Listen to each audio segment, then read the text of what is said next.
Yeah. So what we'll do is back. There's an item we'll have to vote on too. We'll do it on business. Okay. To you.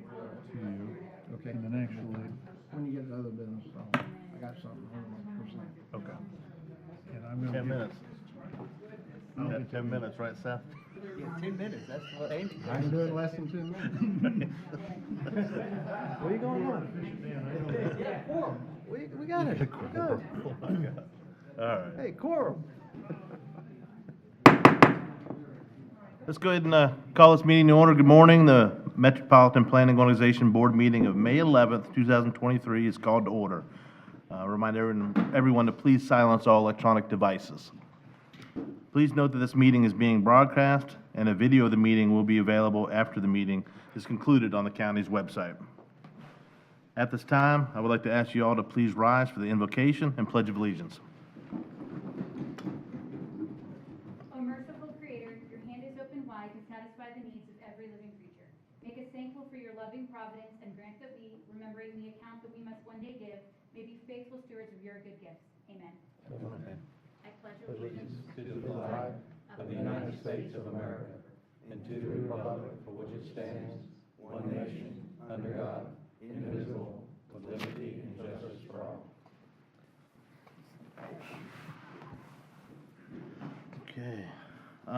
Please welcome our newest member to the MPO board, Mayor Eric Hoover of Port Richey. Welcome. Thank you. Madam Clerk, please call the roll. City Commissioner Scott Black, Councilman Lance Smith, Here. Mayor John Hoover, Here. Commissioner Ron Oakley, Here. Commissioner Seth Waitman. Here. Commissioner Catherine Starkey, Commissioner Gary Bradford, Commissioner Jack Mariano, Here. Chairman Matt Murphy. Here. Thank you. Thank you. Do you have any call for public comment? Anybody signed up? No? Good to go? All right.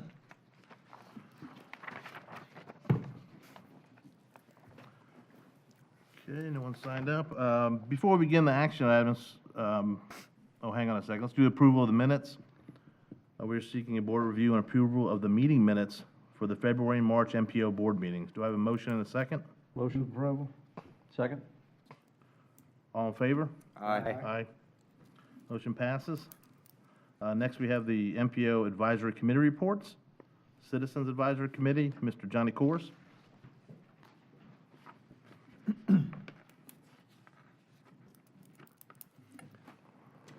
Good afternoon, you guys. Johnny Kors, MPO staff. I would like to start off by thanking Steve Hickman, who had to resign from the CAC. I just want to thank him for all of his service. He had been on the committee long before my time here and has been very, very gracious with his time and also allowing us to hold our CAC meetings at the bank. So we wish him well, and I thank him for his commitment to the CAC. At the April 5th meeting, the CAC recommended for approval the PM2 and PM3 performance measures targets, which you guys are going to see today. They also recommended for approval the 23 through 27 TIP amendment that is proposed by FDOT. They also saw a presentation surrounding the developments on US 301 and Zephyr Hills. And they also reviewed the draft list of priority projects, or the LOP. There was a good bit of conversation about the projects, and specifically there was conversation about Old Pasco Road and all of the development that is going on that corridor. That was the April 5th meeting. For the May 3rd meeting, the CAC recommended for approval all of the items that you're going to see today. So I won't go into all of them specifically, but they did recommend all of those for approval. And they also saw the US 19 RRT update and the Orange Belt study alignment workshop update that you are going to see today also. Are there any questions? Questions? Well, thank you. Appreciate it. Next up, we have Technical Advisory Committee, Mr. Scott Ferry.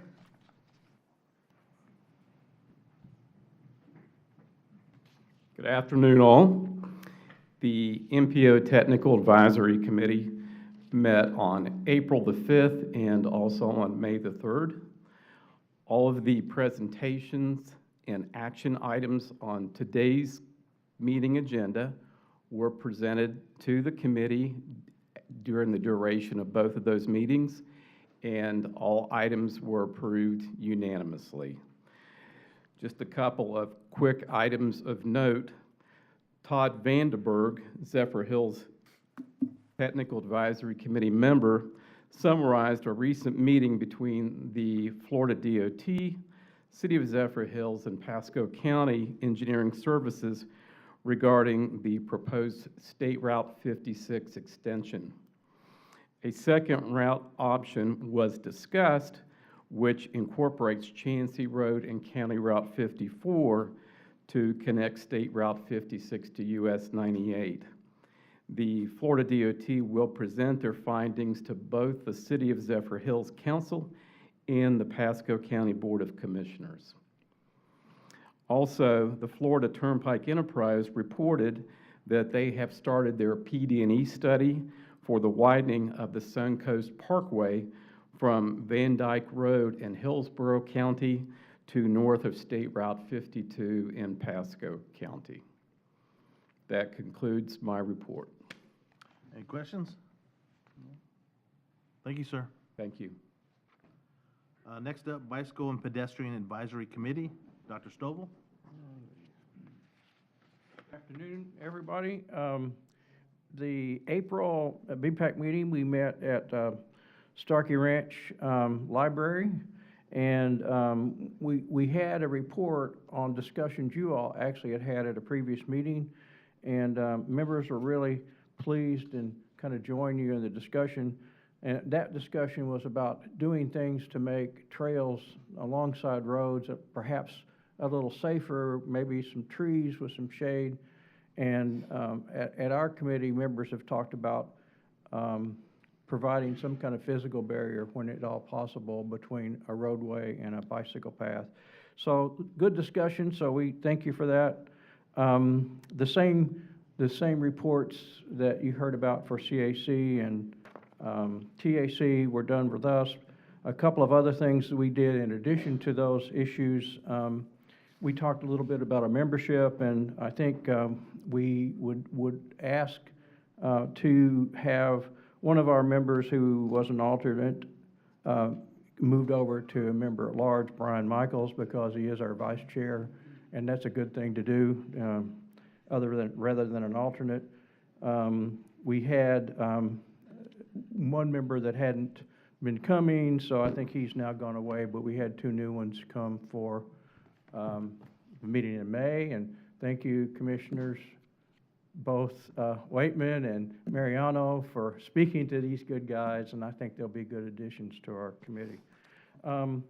So the other thing I wanted to make mention that is a little different than the other things you've heard is we did hear a report on the Gulf Coast Safe Streets meeting that was held in Polk County, and the exciting thing for us, of course, is two of our own got awards.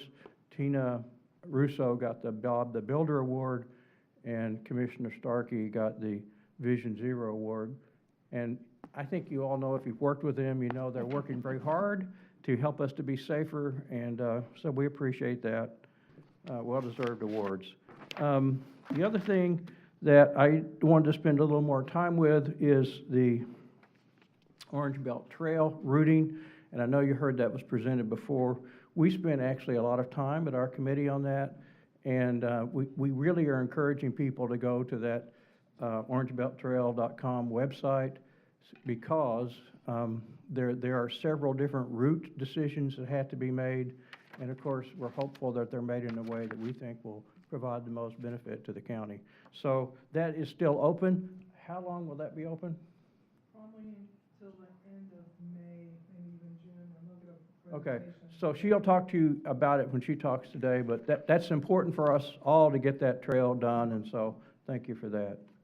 Appreciate it. That's the Orange Belt Trail? The Orange Belt Trail, yes, sir. Yeah, so I have some, when you speak, then I'll Good. tell you, I've met with some folks, and Good. they don't want it to go this certain route, so Of y'all need course. to know that ahead of time. They don't know what they're talking about. No, well, Well, there's some fear. They don't wanna walk them through their living room to get to the backyard, I can Well, tell no you. one's doing that. So we need to get them on that website, and that'll help. I gotta All understand. right, thank you.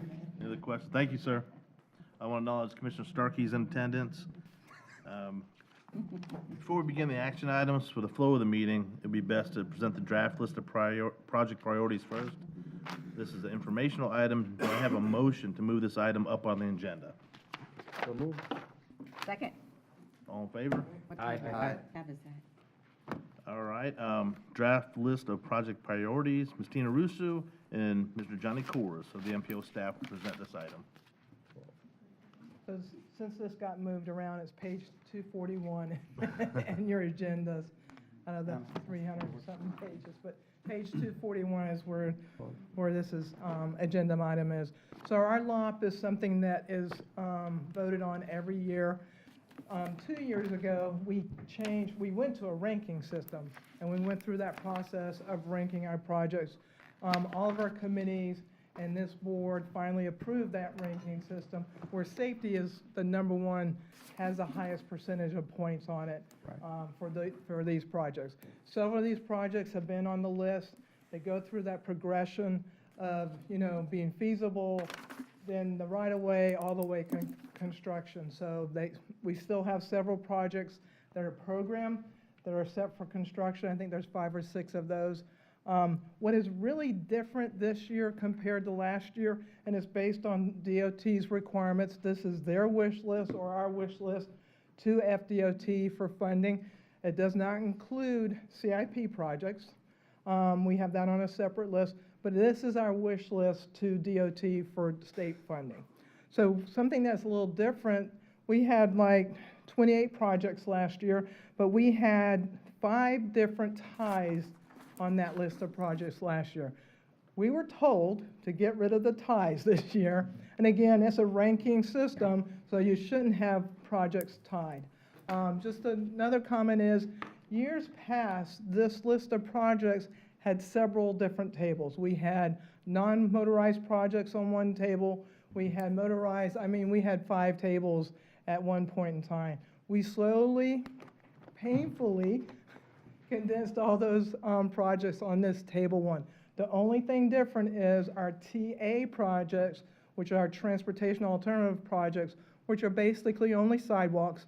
They're smaller dollar projects, still not a lot of money in that bucket of fund. That's the only list that is separate from this main table. Everything else that we want to ask DOT money for has to be on this list. So we're comparing a lot of different projects.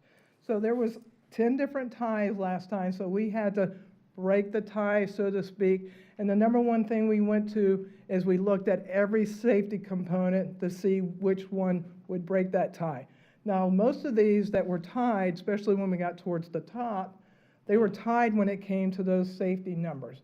So we went to the next line item, which was that connectivity, until we could break all those ties. So all those 10 different projects now are separated, so now it looks like a bigger list than it was last year.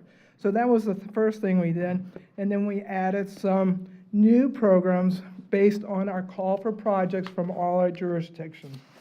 So if you go ahead and go to that table, Which one is that? page 2, we're on 241. Oh, okay. The one, wait, the one we're on. Oh, you got bigger paper. I thought you said there was a new Not much list bigger. submitted.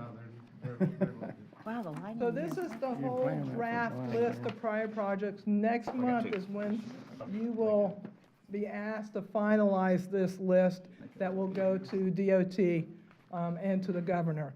So the top 6 projects on this list are program projects that have been on here for a while that have finally moved up and are in programming. They've been through the PD&E, they're currently funded in the work program of DOT for construction, and we recognize all those, as you can see, that are programmed. So that doesn't mean they're under construction now, they're programmed through that cycle. And I'll give you one prime example is, one of those is the Orange Boat Trail. It's that segment from basically Little to 54. It's Sun Trail funding, actually. So it's been in the work program for 5 years now. So it's now finally getting up to Oh, my that gosh. construction. The county's actually doing a lot of the PD&E work as we speak now. So those are all programmed in the work program, in the 5-year work program. The reason why we moved this agenda item up is Scott's going to go over that TIP item, which has a lot of these in it, so we thought this would be better to start with this one first and give you an idea of some of these projects already on there. So these are those projects starting down, and from there, that 1, 2, 3, 4, all the way down to the end is how those projects ranked according to that ranking system that you guys approved last year. So I'll just give you guys a little bit of time to look over that and ask questions. Johnny's the one that went heavy on the ranking and doing the scoring. We went over the scoring several times. Some of that scoring changed from last year to this year. When you have safety as the #1 priority, if you have fatalities that happen near that project, it's going to change the ranking of it. And I think that's what happened to a couple of them, is the safety aspect, the fatalities changed a little bit. Mr. Chairman. Commissioner Mariano? Yeah, so I'd like to talk about the ranking system. When we first brought that out, I said, that ranking system sounds good, let's see how it looks. And when we looked at it, I will say that my particular district, even the west side in general, is underfunded dramatically. You talked about 5 years for the Orange Belt Trail to get on there. I've got projects that have been on there for 16 years, 17 years. And when I look at Marine Parkway is the first one that's on the first page for the west side. The Bayou Trail connection, this board had voted to make it a #1 priority. Even when we went so far to try to get it done, we actually went to the legislature to try to get it funded.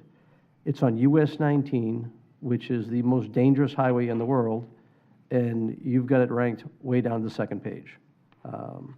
Between this board saying how important it was, between your ranking it, I don't know how the criteria is working, but I'm going to tell you, that's been on there for over 16 years, 17 years. Even was on before I even got elected, and we brought it back on.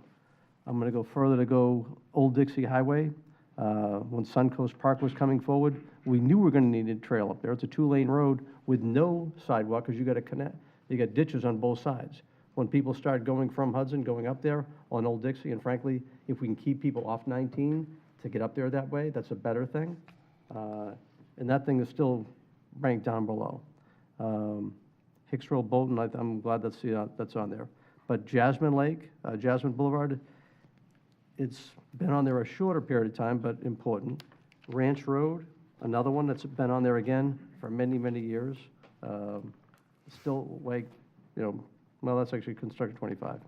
Anyway, I'm going to say just the criteria we're using, I think we need to look at. I think we need to be able to make the choice as far as what we think is important.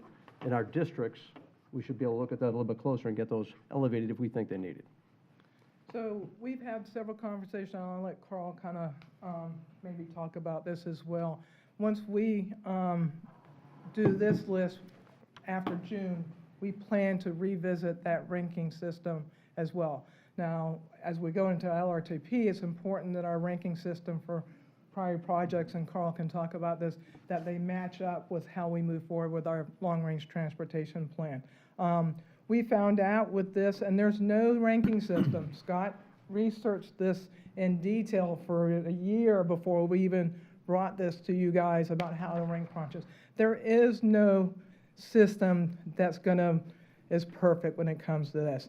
And that's why we bring a rough draft to you to look at them and kind of go from there. We can only use what we can when it comes to safety, connectivity, and those different points. And we can relook at defining that criteria when we get to it. We have several different projects. When you put non-motorized and motorized projects on the same table, and we have actually 2 ranking systems to look at them to try to fare best, and our actually non-motorized projects rank a little bit better than our motorized projects because of this ranking system. So we can revisit the ranking system we use with all of our committees and see, but there is no perfect, I'll be honest with you, there's no perfect system that's going to move projects exactly how you want them. We've had this discussion in hours. I feel your frustration, but, and I see a lot of big projects over on the east side, but just to comment about the Orange Belt Trail, to put it in perspective, I put this on the state opportunity map when Governor Bush was in office. This is part of the Sun Trail Network. The Coast to Coast Trail and the Orange Belt are our Sun Trails eligible, right? Is there anything else? So that's a different pot of money. That's why she mentioned it's Sun Trail money. And, but I'm gonna go back to that Marine Parkway, and I live there. I take Marine Parkway to come to work. There is nobody there on the trail. And so I just can't see it. I don't even think it should be this high until there's a trail network that it connects to. Because people, I don't think, are gonna come from miles to cross US 19 there at grade, overpass, if it's a trail overpass, you have to have a trail system before you build the overpass.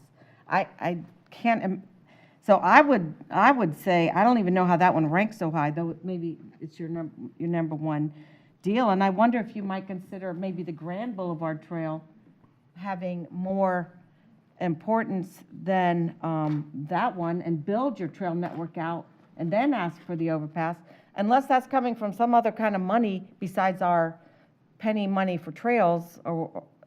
But what do you think? I mean, to have an overpass for trails when there's no trail there yet. And again, this is state, so wish lists to FDOT, and again, and you mentioned there's several different buckets of money that DOT uses for this list of projects. And I'm going to use my disclaimer that I always do. Number 1 doesn't mean you're funded, and number 32 doesn't mean you're not funded again. Okay. Number 1's got a very good chance, but again, there's so many different buckets, and even more so now with the different funding that's coming down. That sidewalk gaps for state highway, which is number 5, it's a carbon reduction funding Also getting source, and it's special money. specifically for that. Okay, So, cool. and again, when you have a gap, how do we rank projects that are all over the county that are gaps for sidewalks? So we ranked it according to that. So we can revisit that, and we can maybe even do a workshop where we look at projects, because we want this ranking system to do what it's supposed to, but there is no perfect scoring system when you have this many projects. We have safety- One follow-up, and then Good. Oakley wants Yeah. to speak. Yeah, I wanted to I speak. think we should have a column that says who the funding source is, so it's more clear that that's not coming from our regular fund. It could be, a Tiger grant or whatever. Yeah, they call them now. some things are, Something. if you look at this ranking, and if you look close at them, some things that have come up, the funding for 98, 301, that was a even legislative. 52's funded. Yeah. Those kind of surpass some other things because state funded them, and you got more than just us or our county. You got Polk County and other counties pushing legislators for money to build these roads. So, I mean, that's coming ahead of some, even if we ranked it differently, the money, you have to follow that money because it's got to be ranked high to be able to get built and things of that nature. I guess we need to match up the sidewalks and things of that nature that go along with the funding for the roads that are coming up first, so we make sure we got those trails next to those roads when it's being built, because that's the best time to build them, so. But I just want to make that statement too, so. So, Commissioner Starkey, getting back to your original point, just on the scoring, because I've been responsible for scoring these with our methodology. So a project like Marine Parkway pretty much ticks every box with our methodology. So for the safety, it ticks that box. For the economic development, because of where that is, there's high-density employment areas right there. It ticks that box. There's also EJ areas right there and census tracts that qualify for environmental justice. So a project like that is a good example of, I know there's maybe issues with funding, but that project is, it's almost a perfect project for scoring with this methodology. And have you because of done a those things. study of how many people would use it? No, we haven't. No, we have not. Well, As far that as I know, seems we like have that should not be done an that yet. important part of building a project is anyone going to use it? Or what's your ROI? Build and they'll come. Commissioner Waitman? Thank you, Chair. Yeah, I'm still kind of new to this board and some other new faces. I appreciate a list of the funding sources for each one of these items. I think that would help clarify a lot of our conversation and questions. And to that, some of these projects would qualify for multiple funding sources, and we don't want to say only one funding source and then limit it from other opportunities. But by their nature, there are some funding sources that are very narrow in their focus, and they will gravitate to these projects. That's where I want to compliment Florida DOT and their work program unit.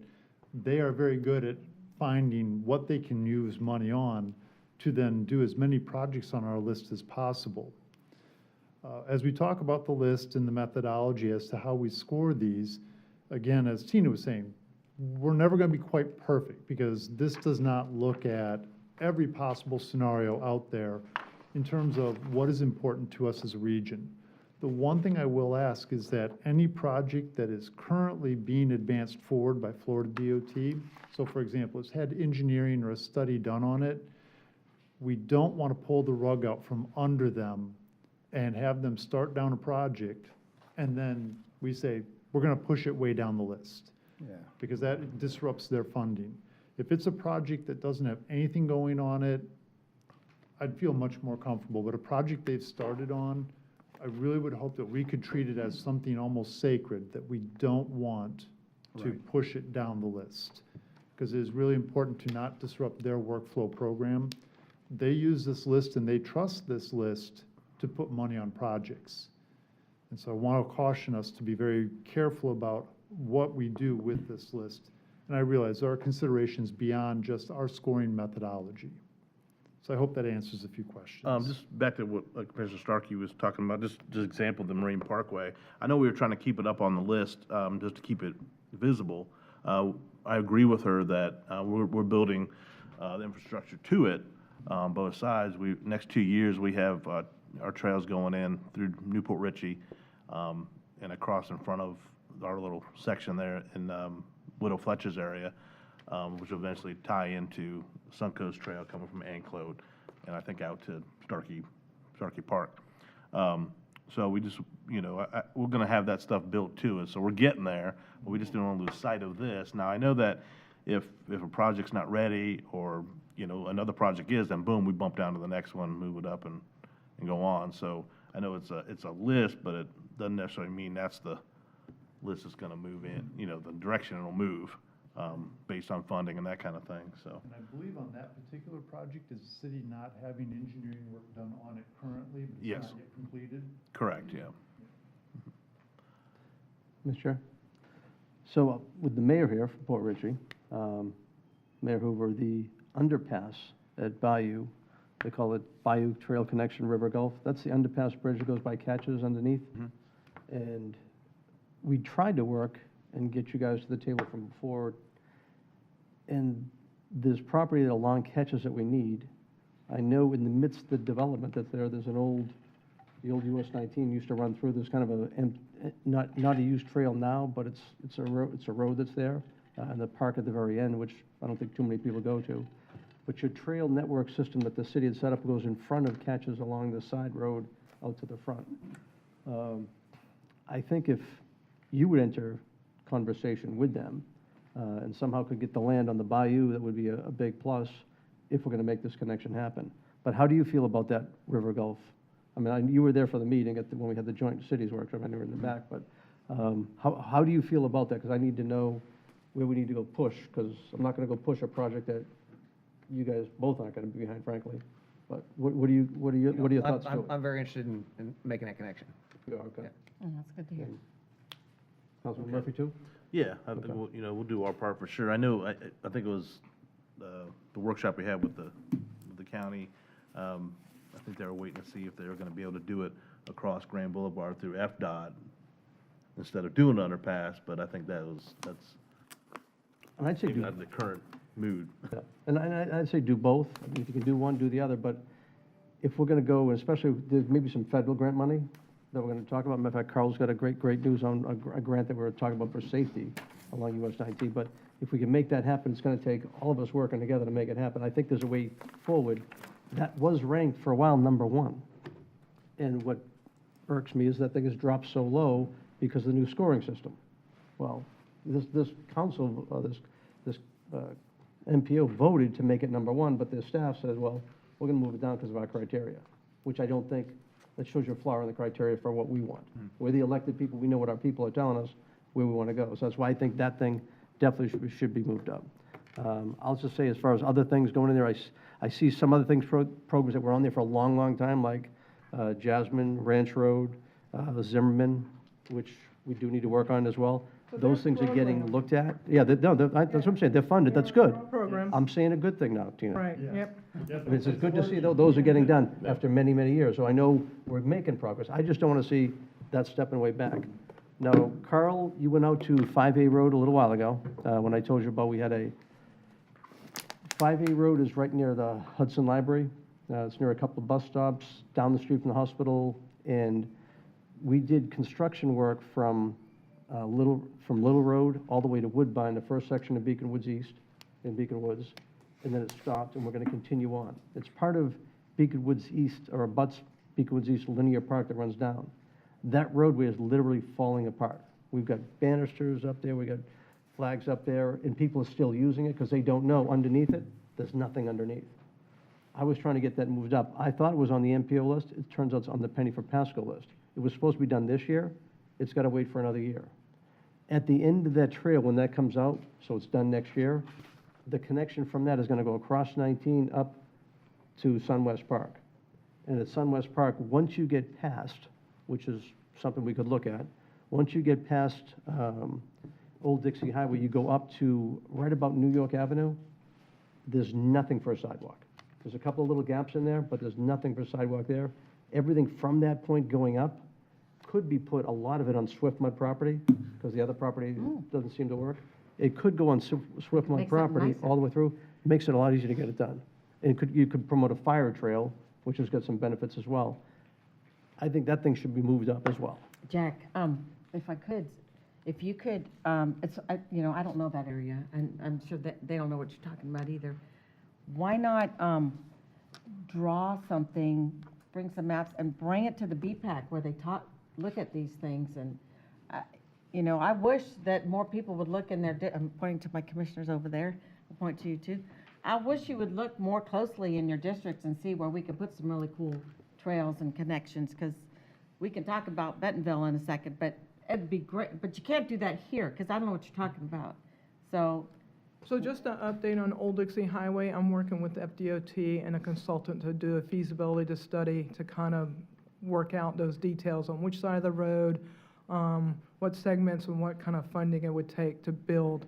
Because there's several different segments, as we know that, but we're getting ready. It looks like DOT is going to help us with the feasibility study to work out some of those details, to kind of give us more of direction of what this project would look like and how much it would cost and what kind of funding buckets we can look at to make it happen. Because it's 7 miles, I think, from New York Avenue to Sunwest about. No, it's probably just like 3 miles at the most. Okay, Yeah. so, Let but me get- we have they're working with DOT and a consultant and doing a feasibility study for Old Dixie. Let me get Commissioner Smith. He's Thank been you, waiting thank down you, there for a Mr. while. Chair. And I appreciate the ranking, I appreciate all the work that's been done. We on the east side have a couple of projects that's been on there for many, many, many years, probably some of them over 20 years. And I've seen I've sat on this board for quite a while.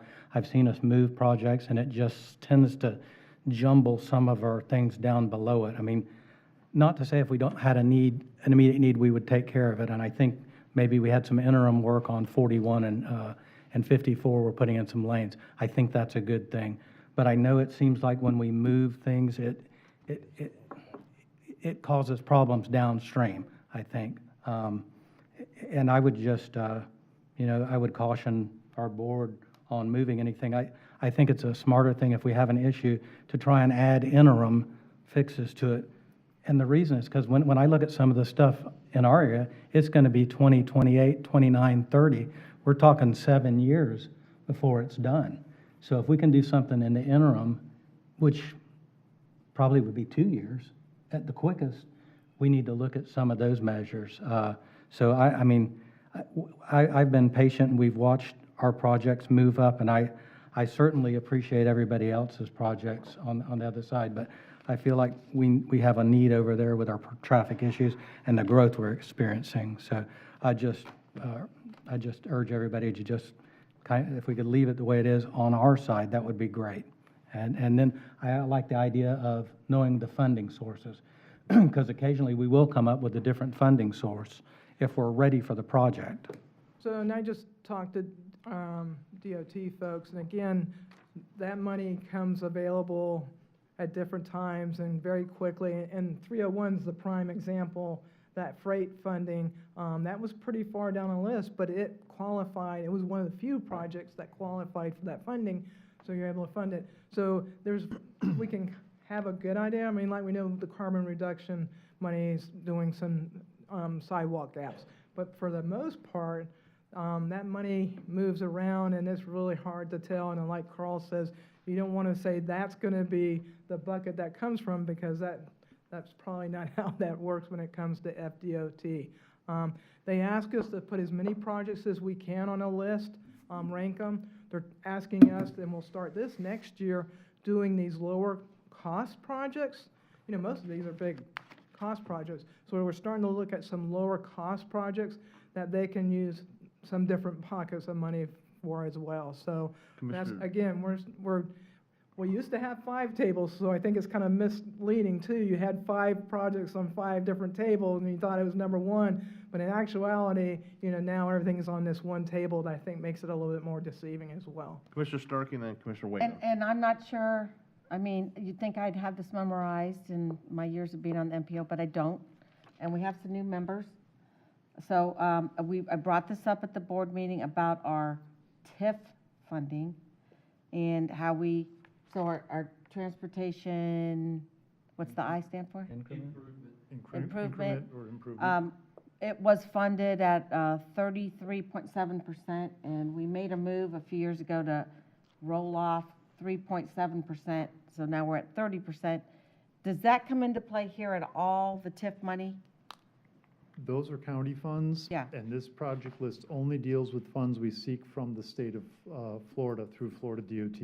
Okay, so I just wanted to be, because I would have talked about that list if So I needed to. I But know some of the county projects that are on this list are because of the shortfall, because of that with the county. I know that for a fact when it comes to Tower and some of those other old Pasco, some of those because of that lesser funding for the county has asked, those are some of the new projects on this list that Okay, they're because seeking. I saw Tower or Rangeland, and then I'm thinking, okay, well, Pasco's not a county, a state road, so where, you know, Again, is it our request to get it on here? So we Or- meet with the county, and that's where this first year, we did the call for projects from all our jurisdictions, and then Okay. now we're starting to get really involved with the county, and because again, it's if a county's road, whether it be in Zephyr Hills or not, it's the county that has to be LAP certified to use those DOT funds as well. So they have to have it programmed somewhat to even use DOT funds for the most part too. So that's working with them, because it's not always just state funded for a project. Some of the state roads are, but some of these county projects, as you know, are partially funded by the county. And I'm going to give you a prime example. Perrine Ranch Road was our TA project for this year. It's a sidewalk that's been on there for years. Yeah. It's half a mile on a bridge. Yep. It's a $3 million price tag. The county has $1 million into that half a mile sidewalk to try to make it happen. 1 million? $1 million for the county, $2 million from the state Oh, nice. to I make get a asked all half the a time mile of on that. sidewalk. And just to let everyone know here, the legislature, our Senate President Pastomo, big believer in the economic driver of trails, has increased the Sun Trail funding from what to what? So it's $50 million a year, but there's a $200 million kind of one-time, benefit, because Sun Trail has kind of been on hold since COVID. So there's been a couple of years that Sun Trail hasn't been funded. So there's a $200 million. Again, we're talking 5 years out. $200 million that first set. Wildlife corridors are a big plus. And then 50 million, so it went from 25 million to $50 million a year for Central. That's for the state. Yeah, but we're But competing. we've used quite a bit of Central money in the past, our region has, but that's a big help in that 200 million. So we're already looking at that as well. Commissioner Waitman? Thank you.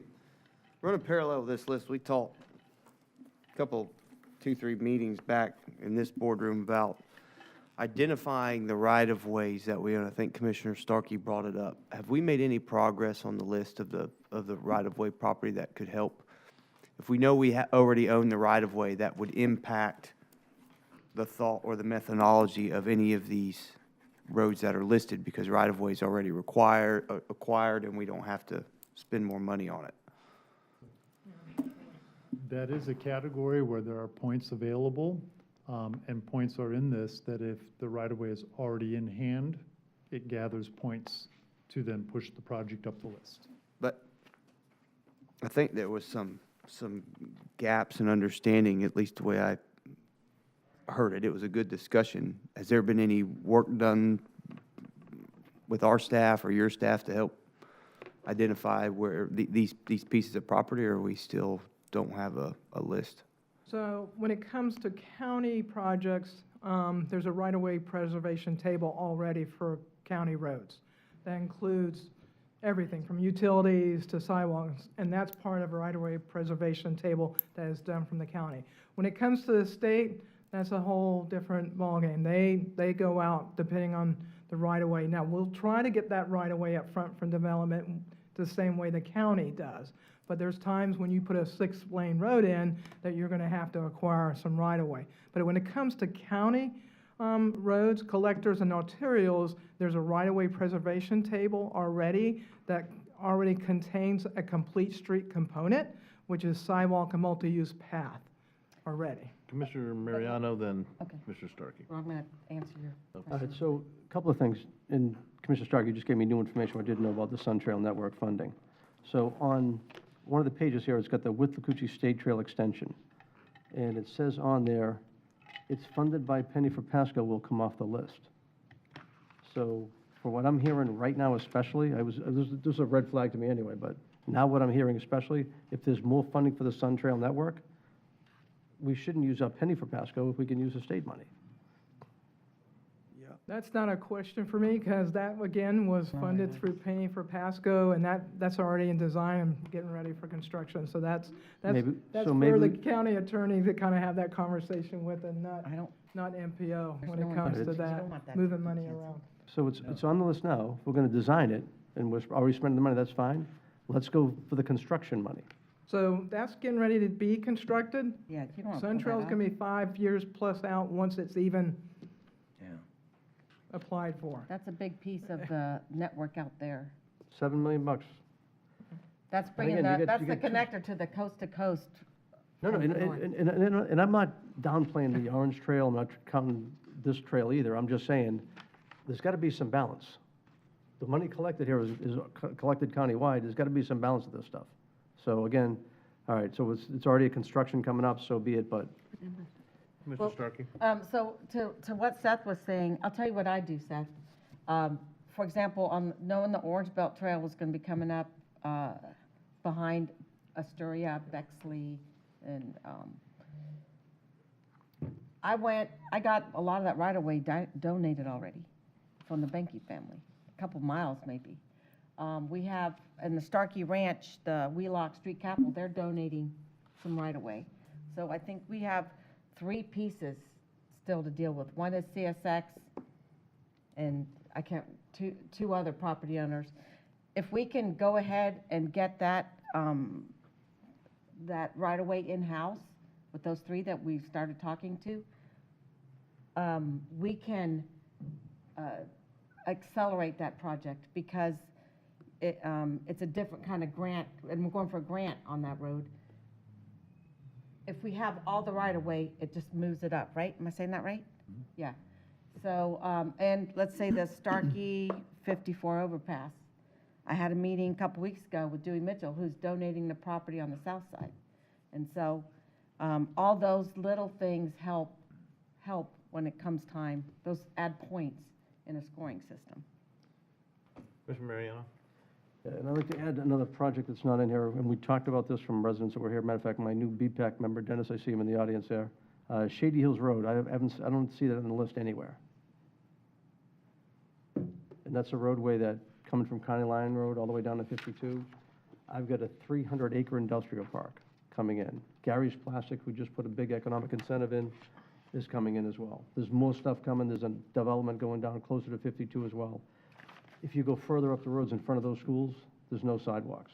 We had one development that come in, we made them put a sidewalk in, that's a great help. But in front of those schools, even the travel lanes, people are out in the road, kids have a tough time getting to school. This is something that we're not gonna get funded by residential development coming in, that we can put impact fees in towards. It's all about going forward.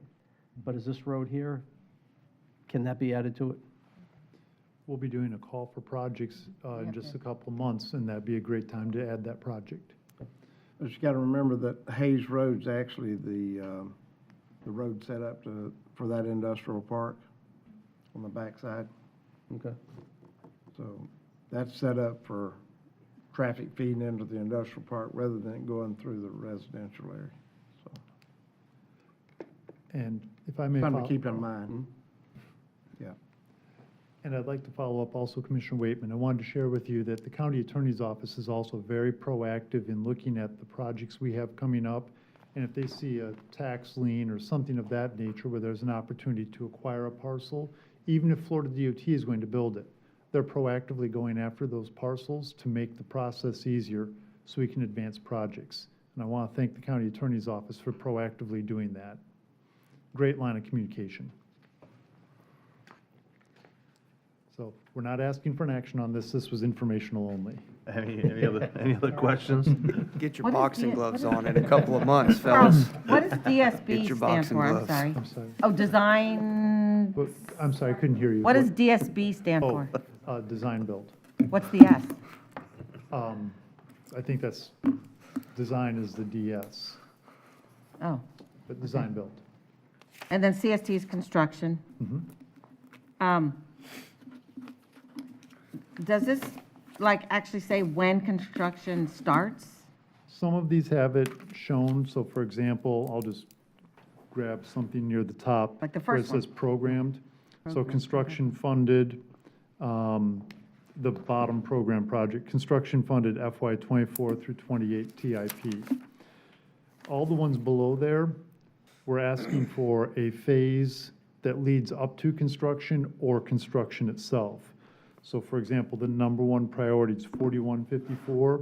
We're requesting construction money. And that's where you see in that request column, second from the right. So the ones that are ranked or numerically ranked, they are missing a Second from the phase right. such as construction. Or Okay, maybe they it says did right away. CST. Construction. Okay, so that is an intersection of regional importance. Mhm. How big a net are we casting to get money for that Well, as the- interchange? As a number one project, this project itself could use a wide variety of funds. Yeah, And so that's something I'm where asking.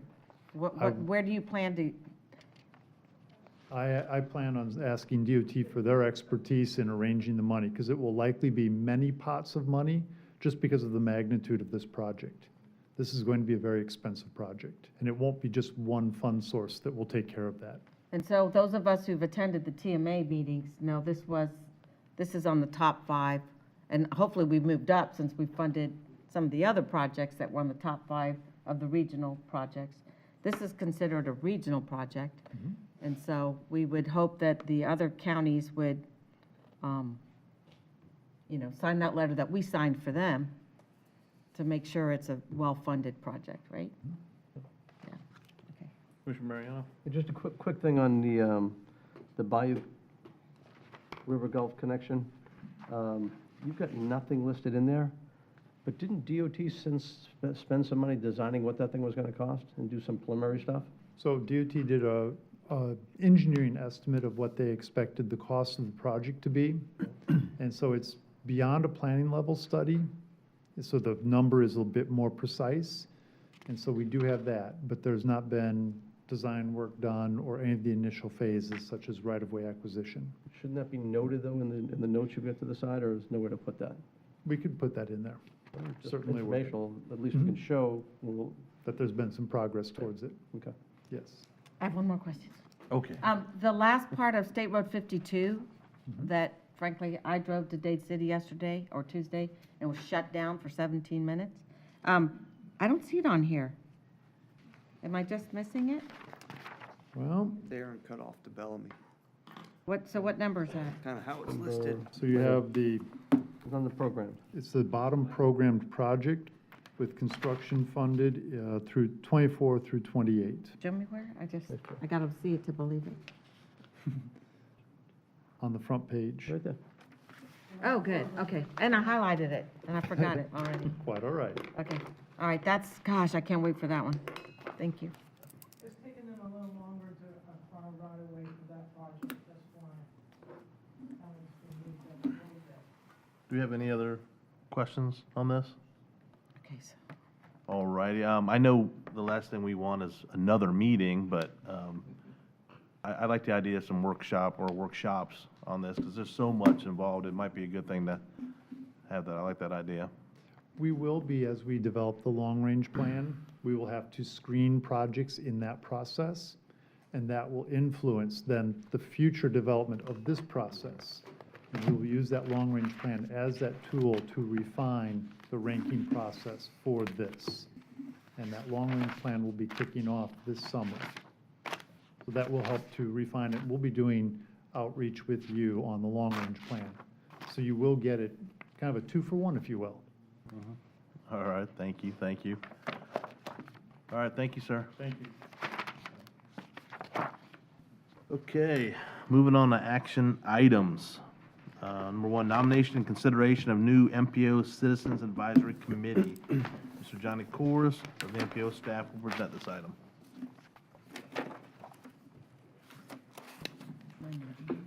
Me again. Johnny Coors, MPO staff.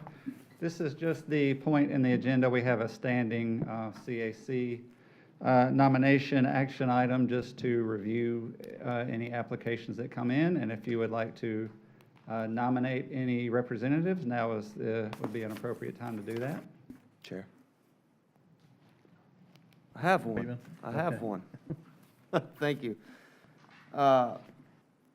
Jesus Martinez, who we all know is JJ, with our firefighters, at least the commissioners have met him, was right in the heart of D2, and Oh, wow. I figure talking with him and his involvement in planning and all the working with Pasco Fire Rescue and traffic and services, he'd be a great fit with a public safety mindset for this post. So I'd like to nominate Jesus J.J. Martinez as my representative for Second. District 2. All in favor? Aye. Thank you. Thank you. District 3? District 3? I have some great nominations, but for my first one, it is going to be Tom Radcliffe. He is a civil engineer, just moved into Starkey Ranch. And for my alternate would be Raymond Selly. So I have first and an alternate, please. We got a motion? That's a Second. motion. Is that a motion you? Yes. she had? Okay, I have to second it. All in favor? Aye. Aye. Okay. Mr. Chair, I found young man Nick DeFord to run, or to represent Zephyr Hills on the CAC. He should be, may have already sent paperwork already in to you, but he should be. He's a business owner and a young family in Zephyr Hills, expressed an interest. He recently ran for the mayor position, and he's interested in politics, and I think he'd make a good member. And I'd nominate him. Need a second? Second. All in favor? Aye. Aye. Thank you. Thank you. And one more, District 5. I thought we had done this, but maybe we haven't. So Dennis Kegel from Spring Hill, he's from the Shady Hills area, has been to a couple of meetings now. I'd like to nominate him for the BPAC. Motion approved. That one will come up. This is just for the CAC. Do you Oh. have a? The CAC, okay. Right. This is just CAC. Okay. Well, do you need an MPO person for the CAC? Can he do both? Well, he can't do both. The as far as- bylaws, can at be least an the alternate. CAC, you can only be on one MPO committee for the Even as an CAC alternate. bylaws. Okay, so I thought. Okay. I'll wait for the BPAC. Anyone else? I will say also, we're not getting as many city applications. So if you guys would like me to come to a council meeting or anything, just let me know, just to present what the CA is, what we do, what the CAC is, and what the CAC does. And that may be helpful, because we've gotten a lot of applications from unincorporated areas of the county. We're just not getting as many for the municipalities. So if that's something y'all would like me to do, just reach out and I'll do that. Thank you. Need to do another motion for the whole thing, or are we good? Yep, All right. Thank you. Thank you. Action item number 2, adoption of the 2022 PM2 and PM3 performance measured targets. This is Johnny Kors. Welcome back. No paperwork. Thank you, Johnny. Staff. Let me get to,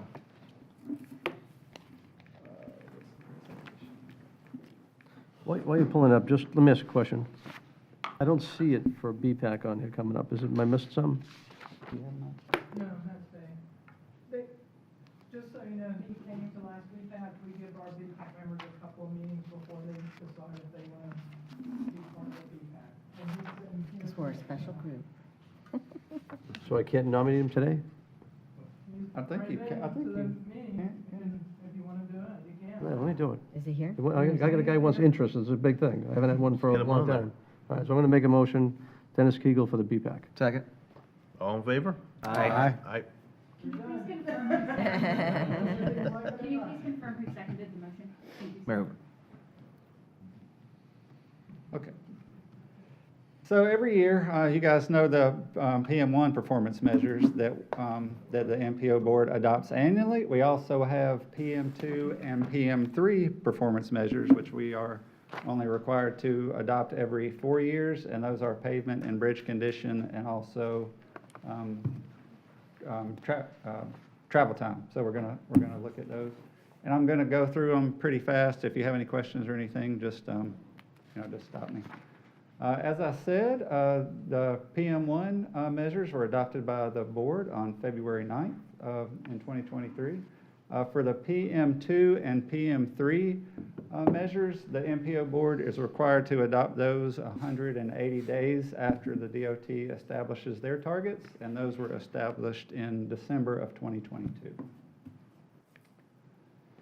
So this is just performance-based planning. So in this case, the FDOT establishes their targets, and then we are required to show progress toward the targets through projects and the work program, and those eventually make it into our transportation improvement program. And I always add this caveat, well, there's a couple caveats. Number one, the PM2 and PM3 performance measures are only measured on the NHS. So there are no local road measurements or county road measurements for PM2 or PM3 performance measures. And also, not meeting the targets does not impact the MPO funding. The FDOT has established these targets. The MPO staff reviewed them, and we were happy with the state's targets. So we are asking for adoption of the state target, not an MPO-specific target. And just for reference, when we talk about the NHS, these are basically the roads that we're talking about. So interstate, the Sun Coast, U.S. highways, and state highways. Again, there are no local roads associated with any of these performance measures, which is different from the safety performance measures. So PM1, we do get all of our fatality and serious injury data on local roads, so none of this data applies to any local roads. So we're going to get into what the actual criteria is for the pavement and bridge condition measures. There's basically 3 criteria. It's interstate pavements, non-interstate NHS pavements, and then NHS bridges. So there's actually 6 criteria, but they're broken down into good and poor condition. So these are the actual targets. We have the Florida baseline on the left, and we have the Pasco performance in the center, and then we have the 4-year targets established by DOT on the right.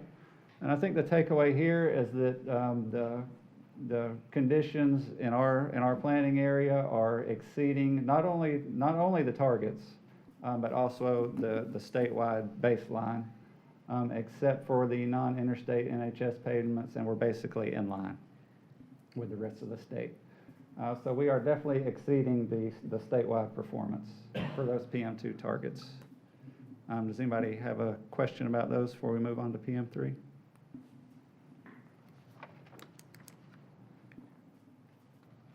So for the PM3 targets, it's freight and passenger vehicle travel time, and this is where you will need your acronym dictionaries, because there's quite a few.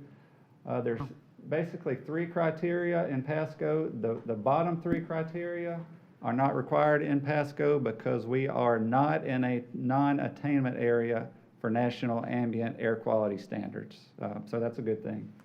So we're only talking about the top 3 criteria for PM3, which is level of travel time reliability on the non-interstate system and also, or on the interstate system, excuse me, and the non-interstate NHS, and also truck travel time reliability, which is measured only on the interstate. So that's not even state roads, that's just interstate. So here are the PM3 targets. Again, the state performance on the left, Pasco in the middle, and the targets on the right. And again, the takeaway is that Pasco is outperforming the state and also the state baseline and, of course, the targets. One caveat, I guess, with the TTTR data is that anything greater than 1.5 indicates the travel time is not reliable, so a lower ratio for that criteria is better. So you can see again, we're outperforming the targets and the state. So the recommendation is that we got from our committees. They recommended that you guys support and adopt the PM2 and PM3 targets, and we would ask you to adopt those. So moved. Second? Good job. All in favor? Aye. Thank you. Thank you. All right. Number 3, we have a Florida DOT Joint Certification Review Report. Mr. Carl. Thank you. This is an annual process. Each year, as you adopt for the MPO a transportation improvement program, the state adopts a statewide TIP. In order to do that, they have to make certain assurances to the federal government about the planning process. One of those is a review of each of the 27 MPOs here in Florida. The review is conducted of the Pasco MPO. It's a cooperative process in which we work with Florida DOT. Florida DOT then develops a recommendation. They are recommending certification of the MPO. I want to point out a very bright side of this, and that is we have been ranked as a high-risk MPO due to some of the things in the past. They are recommending we move to low risk. We are bypassing a medium risk category. And so it's a great compliment to the team. Specifically, our accounting has been cleaned up dramatically due to the efforts of Lori Shadiger over here, and she deserves a shout out for that. We are asking for a motion to authorize the chairman to sign the joint certification statement, and then it will be signed by Florida DOT. So moved. Second. Question? I'd like to point out something. Go to your last page, recommendations on actions. The MPO should limit informal presentations to 10 minutes or less. Y'all thought I was kidding. That's a good move. All right, all in favor? Aye. Aye. Thank you. All right, I like it. Number 4, draft MPO fiscal year 2024-28 Transportation Improvement Program. Mr. Scott Ferry. Thank you. In your packets, you have a copy of the draft fiscal year 2024 through 2028 Transportation Improvement Program for the Pasco MPO. For the sake of time, I'm going to do a pretty quick run through this, but what I wanted to do is just give you a very quick overview and refresher of what the TIP is and what's in it and how it is developed. This will be less than 10 minutes? Make it He had the 9.5. buzzwords go.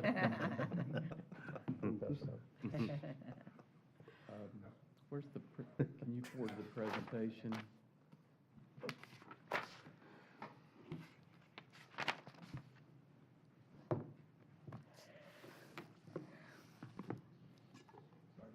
That's way longer than 10 minutes. It's over, isn't it? That's a lot. All right, here we go. The Transportation Improvement Program is referred to informally as our TIP.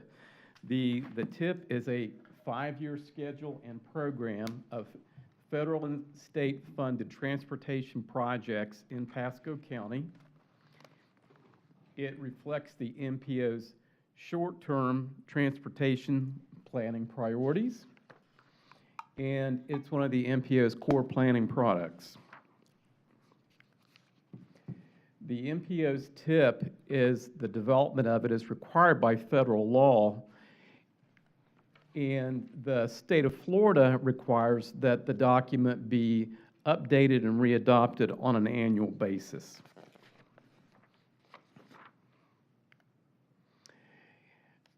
Total TIP project funding cannot exceed the anticipated available revenue.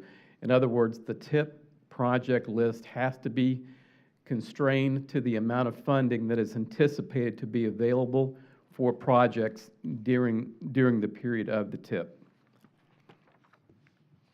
The TIP contains a list of all transportation improvement projects and programs funded with federal and state funds programmed by the Florida DOT, and also all regionally significant projects regardless of their funding source.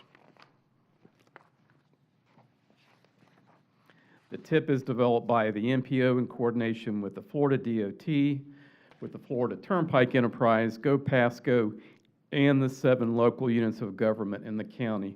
So in other words, it's a development of this TIP document, and the project list contained is a very collaborative and cooperative process.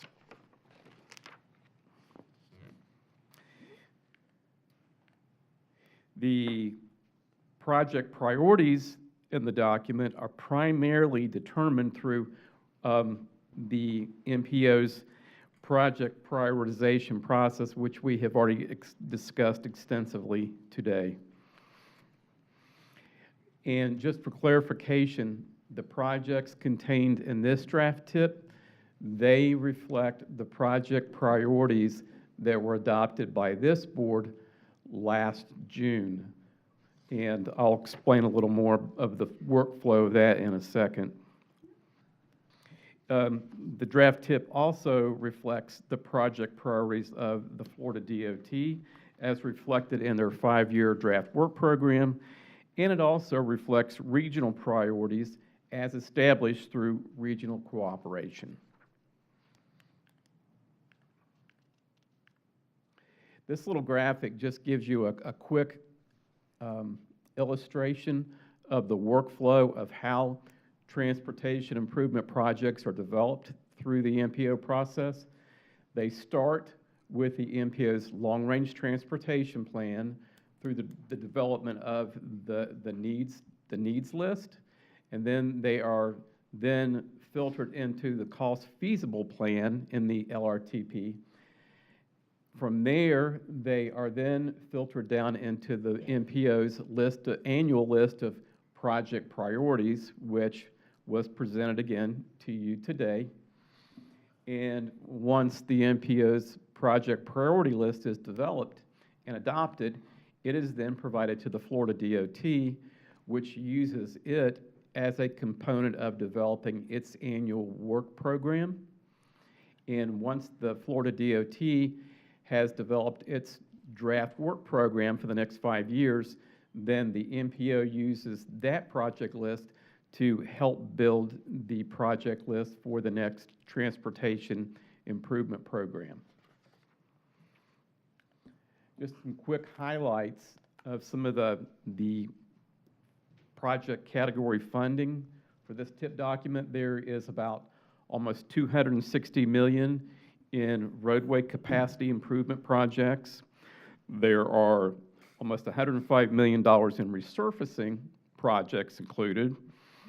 There is $35 million for bicycle and pedestrian, and there is almost $7 million for traffic operations and safety. Some of the quick project highlights: there are 3 new capacity projects in this draft tip document. There are 3 projects on US 301. They are all projects that are being proposed to widen the facility from 2 to 4 lanes, and that includes new project phases for design and right-of-way funding, which will be in, for the first one, fiscal years 24 for the design, fiscal years 24 through 27 for the right-of-way. Couple more. And there is a new sidewalk project, which was previously mentioned, on Zimmerman Road in the Gulf Highlands area. That is scheduled for fiscal year 28 for almost $1 million. If you'd hang on that subject just for a second, and I'll just go real quick. That's a project we've had DOT out at to look at. Carl's been out there with the Cucci Electric's been out there. Zimmerman Road coming from Ranch Road heading north to 52, the roadway goes right next to mailboxes that are set right, and the houses are right off that. So it's really a tough spot. On the right side, it's all open dirt that's been like sugar sand, whatever. Looks like crap, there's weeds, and nothing's going on there. And I had DOT and Carl with Lacucci, because part of the end of the first section of it that goes up, it's probably, what, half a mile? So that first half a mile, we can make that thing a lot better by shifting the road to the right side. You could almost abandon the roadway, make that the sidewalk or trail, and put the road off to the side. So I want to make sure we're looking at that. When I read that says construct sidewalk, that's got me very concerned, and Carl and I have talked about it already, but I want to make sure we're looking with DOT at how we're going to really build that road and bring something back to the board. Unfortunately, the funding for this is a federal, state routes to school funding, and it only permits sidewalk construction. It doesn't permit roadway realignment. So if the county did wish to pursue that, there would have to be additional funding identified to perform that improvement. Then let's do that, because what I don't want to do is, I want to build this project as good as we can. It would be a great benefit for the citizens that live on that road, that busy roadway that's right there, to move that road to the side. And like I say, if it's a different funding source, let's go look at a different funding source if need be. And I don't know, how many months ago was it, Carl, we had DOT out there? I met DOT after one of our meetings here, probably 4 months ago, I'm guessing. Okay, so in 4 months, I'm still seeing it stuck the same way. I'd like to see what the change could be. Maybe the board would want to do it, not want to do it, but frankly, to build it just the way it is would be a colossal waste of money and inefficiency. But that's going to drop you down from that program this year and then move another one up. But if it makes for a better project, It would be a much better project. Yeah. So I'd rather do it right than just hodgepodge, because once you put that sidewalk in over there, you'll never be able to shift it, and now's the opportunity to make the shift. Oh, well, actually, let me ask Tina. Just real quick, that's a county project that submitted that Safe Routes to School project, that application, so we'll have to have that discussion with the county and get back with you on how best to proceed with that project changing like that. Do you have other shovel-ready projects that could move So in? this is Safe Routes to School, whole different ballgame when it comes to Safe Routes to School money. I'd rather move another project up from somewhere else. But she just So said she Safe don't Routes to even, School money says So we can't. specifically, that's what DOT can move that money to other Safe Routes to School. that's what I'm So- saying, so but if within we- our county. We can, yeah, we want to find it, we can find Oh, another county. wait a minute. Maybe not. Could be in someone else's county. Well, I think we work closer with DOT, we can affect that. We gotta have shovel-ready, or whatever. Okay, well, they can get back to us. Continuing on, there is $400,000 that's programmed for the construction of a streetscape project in Dade City along 7th Street for landscaping. And this is a new project. This is $2 million that the state of Florida is programmed to help construct, to help complete gaps in the sidewalk systems along state-owned facilities in Pasco County. And just this morning, the MPO staff has met and talked with DOT staff about moving forward with programming these funds. And it's $2 million may sound like a lot, but given the cost of projects today, it's not going to go very far. And a large component of the construction cost is staging the project. So the MPO staff is going to be seeking to identify projects that are in close proximity that can be constructed that will maximize the use of that money. Can I ask you a question on that streetscape, Mr. Chair? Is that a state road, 7th Street? 10 minutes. Yeah. I don't believe it is, but Put landscaping on local roads? you can do that with transportation alternative funds. Commissioner, that's a lot of that's a safety situation in Dade City, that they're kind of, where people are crossing the street a little bit to the, Okay, so it's as much of a safety project. like we did on 19 to try and stop Yeah. them? Okay. And just to wrap this up, there are also some major resurfacing projects that have been added to this iteration of the TIP. There's $13 million to resurface a section of State Route 52. There is $18.5 million to resurface a section of State Route 56 in the Wesley Chapel area. And there is $15 million to resurface a portion of US 41. And of course, all these resurfacings have other safety-related projects that will be included in them. The anticipated adoption date of this TIP document is anticipated to be at the next MPO board meeting, which is June the 8th. And the anticipated effective date of it will be July the 1st. Are there any questions or comments about the MPO's draft TIP? Mr. Starkey? I'm not sure if this is that little pot, but in the past, there's been times when there's been leftover funds, and if you have shovel-ready projects at the end of the fiscal year, you can apply, or there's a list, and maybe you guys, things that didn't move forward can come forward. Is this the pot where that comes from? So remember in the law, I was talking about DOTs wanting those lower cost projects, that's kind of what those projects would be. And Okay. usually by August and certain, when they kind of fund all those projects, if there's money left over, or projects that didn't get done from funding, then that's where those come from. That's where we're gonna start adding those lower cost projects where some of those projects can work with. Okay, I just want to make sure that, Yes. that we are prepared to be involved in that opportunity. That's referred to informally as the sprinkle list. Okay, oh, it is a sprinkle, okay. We've missed that in years past. Well, this year, there wasn't any, presumably because of the high costs associated with the rebuilding of the roadway systems in the, south of us in the Fort Myers Yeah. area. Okay. And lastly, are we accessing all I know there's that little pot of money that sometimes comes out of that group in University of Florida that Hernando County used to put shoulders on. Commissioner Oakley's not here. Steve Hernandez did it. I don't know about that funding, but I know that we're working with DOT through their safety office through some different funding sources that's not even really on the law as well. Right. Most all of our safety projects, they're starting to ask us to put on the law as well, just because that kind of keeps it fair with everybody else, so. Okay. We'll go after anything we can. What's the road that they got the shoulder money on, that is the road the cyclists use? and they widen the shoulder in Hernando, and when it comes into Pasco, it gets back to the no shoulder.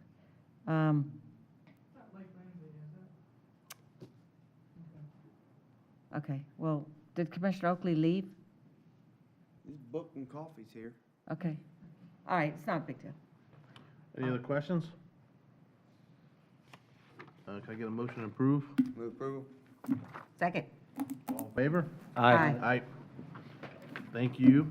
Thank you. Item number 5, appointment of new member to the MPO Technical Advisory Committee. Welcome back, Mr. Ferry. Thank you. One of the MPO's Technical Advisory Committee members, who was a planner on the county planning staff, has left the county for employment in another location.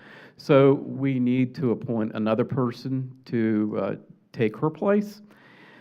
So the MPO staff is recommending that Ms. Hyatt Mazzilli, who is a planner too with the county long-range planning section, be appointed as a regular member to fill that spot.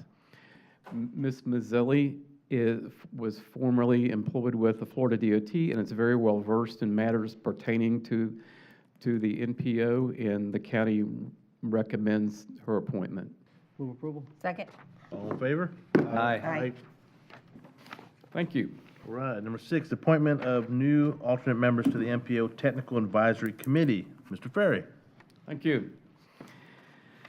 The staff recommends, there's a few members that don't have alternates, and it's important for us to have alternates to serve in their stead when they are not available to attend. So the staff is recommending 3 members to be appointed to the advisory committee to serve as alternates. The first one is Mr. David Engel, who is the Pasco County's Office of Economic Growth Director, and he's being recommended to serve as an alternate to Ms. Kelly Funk. The second alternate to be recommended is Mr. Corey Millenbeck, who is the project manager for the city of Dade City, and he will serve as an alternate to Mr. Jason Warrenfels, who is the city's public works director. And lastly, Mr. Maurice Toole, who is a planner with Go Pasco, is being recommended to serve as an alternate to James Flaherty, the Go Pasco assistant director. Are there any questions? Move to approve. Second. All in favor? Aye. Aye. All right, item number 7, Pasco MPO fiscal year 2023 to 27 Transportation Improvement Program Amendment. Mr. Ferry. Thank you. The Florida DOT requests approval of an amendment to the current Pasco MPO fiscal year 23-27 Transportation Improvement Program. The amendment request is to add funding for a highway improvement project which is not currently included in the TIP. Specifically, the Florida DOT wishes to add design-build funding, design-build construction funding, and utilities funding in fiscal year 2024 for a roadway widening project along US 301 from south of US 98 to the Hernando County line in the northeast quadrant of the county. The length of the proposed project is approximately 2.2 miles, and it includes a bridge replacement component and also the construction of a roundabout. The project will be funded with state freight transportation funding and also with $1 million in local utilities funding. And there is, I believe on your screens, there is a map that shows the extent of the project. And this section of the project will link up with another section in Hernando County, beginning at the county line and proceeding north all the way to Cortez Boulevard. The completion of the widening of this section will eliminate a freight bottleneck as, as Interstate 75 comes off of US 50 Cortez Boulevard, which is already 4 lanes, as it comes down to US 301, this section is 2 lanes, and then south of that, it's 4 lanes. So the completion of this section will eliminate a freight bottle gap, so it will improve freight capacity, and it will also improve regional connectivity. Move approval. Second. But under Question? discussion, And you can discuss. We got a motion and a second. 10 minutes. how many cars are on there versus State Road 52? I mean, is this jumping ahead of 52? This is a north-south route. 52 is an east-west route, so I Is that a don't, different pot of funding, north-south versus? This, this is It's a different pot. this is freight, freight money. It's a different funding So we don't have source. freight going east-west? Is that what you're telling me? No, so you know where this is. It's from Ridge Manor down through Lacucci on into Dade City.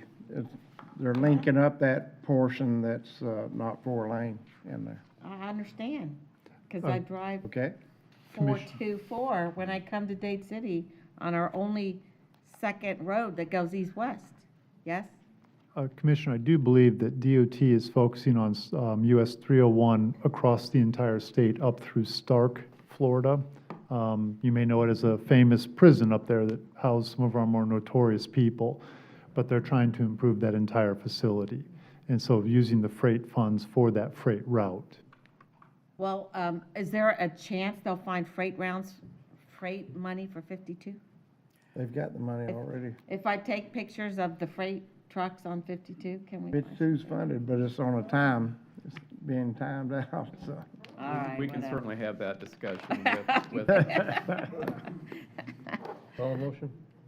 All in favor? Aye. Aye. Thank you, sir. Which one, now, where are we at? All right, number 8, Gulf Coast Safe Streets Summit interlocal funding agreement, funding from Polk TPO to Pasco County MPO for the upcoming Gulf Coast Safe Streets Summit. Mr. Carl? Little background on this item. Annually, there's a Gulf Coast Safe Streets Summit that is hosted by one of the MPOs within the Sun Coast Transportation Planning Alliance, which Pasco County is one of. That goes from Manatee County up to Citrus County and from the Gulf out to Polk County. This year, Pasco County will be hosting it, and there are funds left over from the previous year, which was hosted by Polk TPO. They are transmitting those funds, and we do that by doing an interlocal agreement. We're seeking your authorization to affix our signature to this agreement so they can transmit to us just shy of $20,000. And we hope that we'll be able to send on to the next host of this event more money than even that. So we are seeking a motion to approve our signature on that document. A motion? Second, our motion. Second. All in favor? Aye. Aye. Thank you. Thank you, Mr. Carl. What's the dates on that again? November 2nd and 3rd, please. Oh, November. All right, item number 9, fiscal year 2023 to 24 Unified Planning Work Program Amendment. Ms. Lori. Good afternoon, all. I am asking you to approve our 2-year business plan amendment.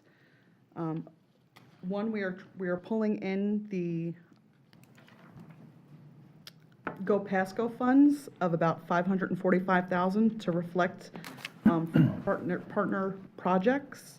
We are also updating the verbiage on Task 3 to reflect their needs.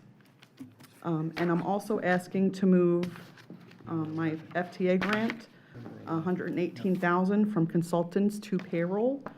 Due to the state and federal requirements, it is considered an amendment, and I'm doing so due to our solicitation for consultants is still ongoing. And in order to not lose that funding, I am wanting to move it to personnel to exhaust it on payroll. Second. I'm sorry. Question? So this is to hire someone, is this the person that would work on grants? I'm sorry, I got lost on this. I couldn't find the tab. This doesn't relate to the grants. Are you thinking of the discretionary grants or the funding that we receive annually from Florida DOT for operation of the MPO? I don't know. Okay, I'm You're sorry. just transferring money to protect. That gotta be Yeah. changed? Yeah, I'm just moving it so I don't lose it. no, I don't want you to lose it either. I just wondered if we hired that person. That's a question. You're thinking of a different department, Tremblay's. I'm assuming. Mr. Oakley? Unless if they're replacing me, I don't.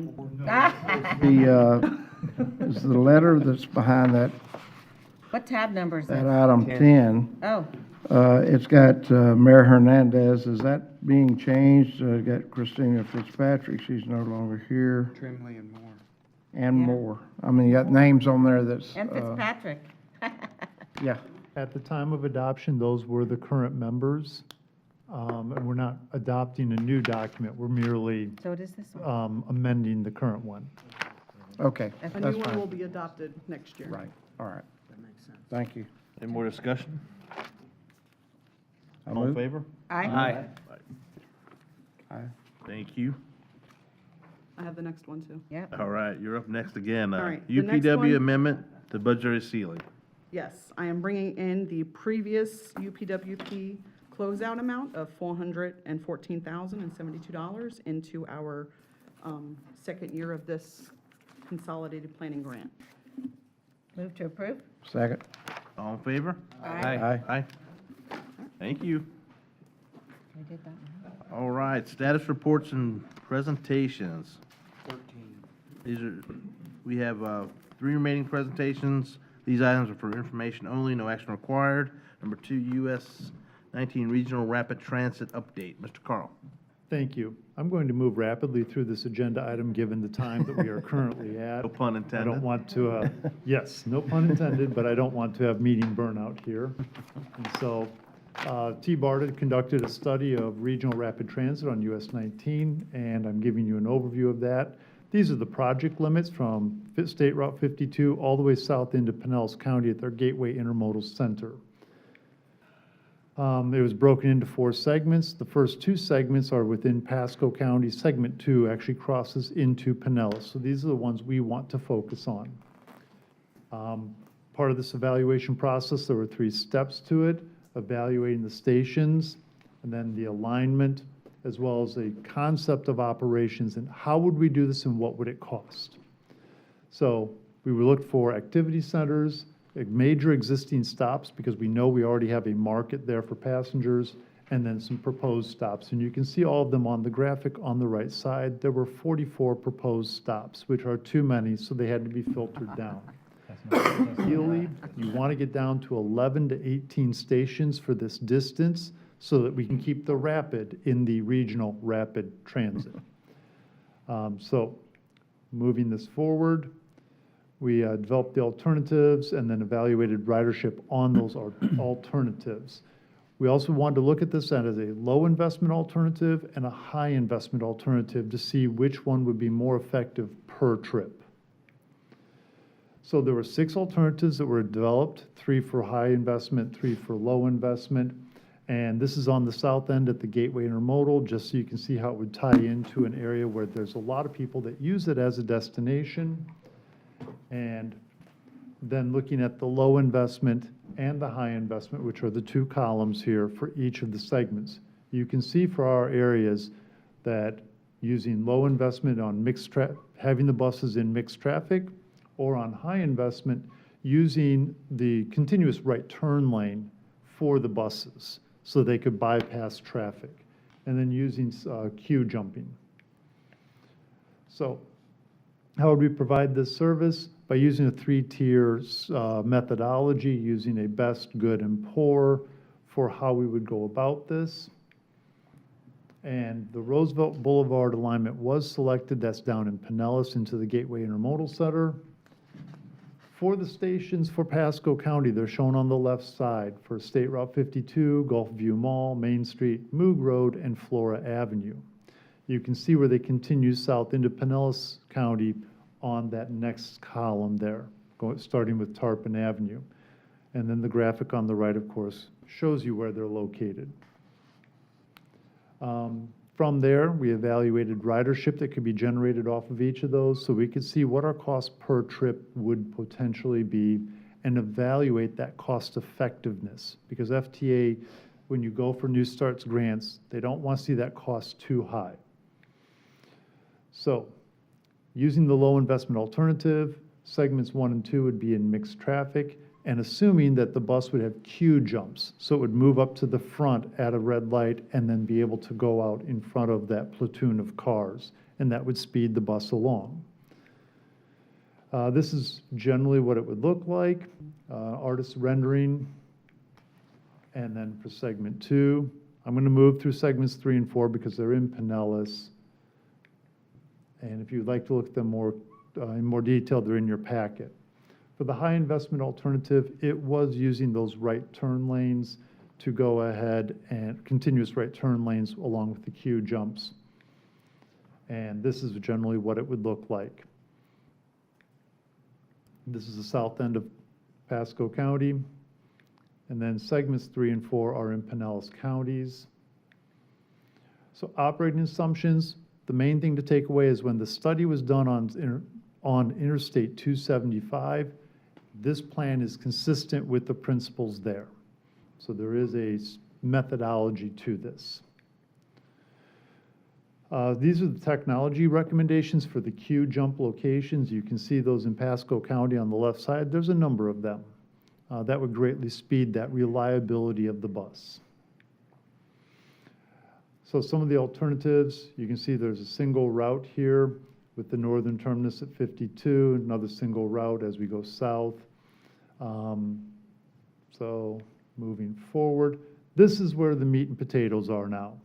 So looking at a low investment, which is that left-hand side, and operating from 6 a.m. to 11 p.m. with 8 vehicles and running them every 15 minutes, so that would be called a headway. Your travel time would range somewhere between 81 and 62 minutes, and daily ridership is showing 1,300 or 1,200 people, depending upon the segment. Under the high investment, you're still using the same hours, but you are speeding up that service by putting, continuing the continuous right turn lane, filling in those gaps, and putting a lot of technology into it. You can see the reduction in time all the way down to 49 minutes. Ridership rises up to a peak of 2,400 persons estimated per day. Using an express bus, just on the peak only, you can see the details here, and that's only at the peak hours. All right, here's where we get into the money part of it. You can see at the very bottom, the cost effectiveness. To go for a New Starts grant, you want to get that number somewhere below $6 or $7 per person per trip.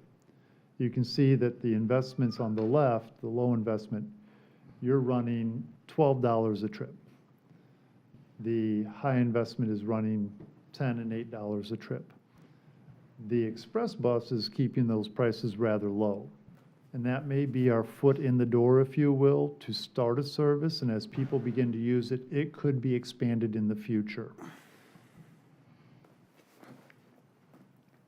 And then here's your capital cost. That's the purchase of equipment, so buses, other things such as any technology improvements you'd want to implement. And we're looking at a capital cost of about $7.1 million, which in the scheme of transportation seems like small dollars, and in our personal finances, quite a large sum of money. Is that for our county or for both counties combined? That is for the entire route. Okay. So phase 1 recommendation is that express bus service that was outlined in the previous 2 slides with the yellow, I won't quite call it a circle or square, a square with, or rectangle with rounded off corners. That is a recommendation, and you can see that we're talking again, capital costs ranging up to $7 million, annual operating and maintenance costs of up to $1.32 million, and an annual ridership of about 320,000 persons. That cost effectiveness per trip is running $4 up to $5 per trip. And then just doing it during peak service is on the other column there. And then phase 2 would be to move it up to a low investment BRT. And like I said, we would build into this gradually as we obtain more service or more passengers on the service. And then moving up eventually to the high investment, BRT. So basically phasing this in. So next steps were to present this to both the T-BARTA board and the MPO boards, which I am taking care of here, as T-BARTA is winding down their operations, and then to work to develop local support for this plan. And that is the presentation. I know I moved rather quickly, but I want to be respectful of your time. Mr. Mariano? That was good. I think it was under 7 minutes, so that was good.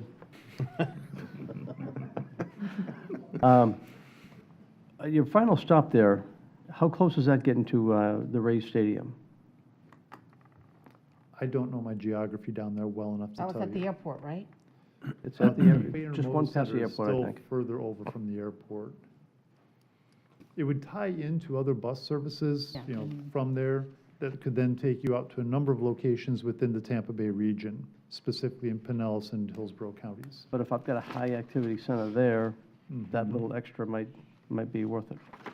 And that is something where we could consider running buses specifically on game days that are specific to the start and end of a game, where you have buses stacked up at the game to then launch out. Yeah, maybe the Rays could sponsor that. Yeah, or the Rays had a shuttle that Yeah. went from there to there and just looped Right. from there. Mhm. Yeah, that'd be great. I would get him engaged. Yeah. Question, for example, had Main Street on there as like a station, is that what it was? What is that gonna look like, though?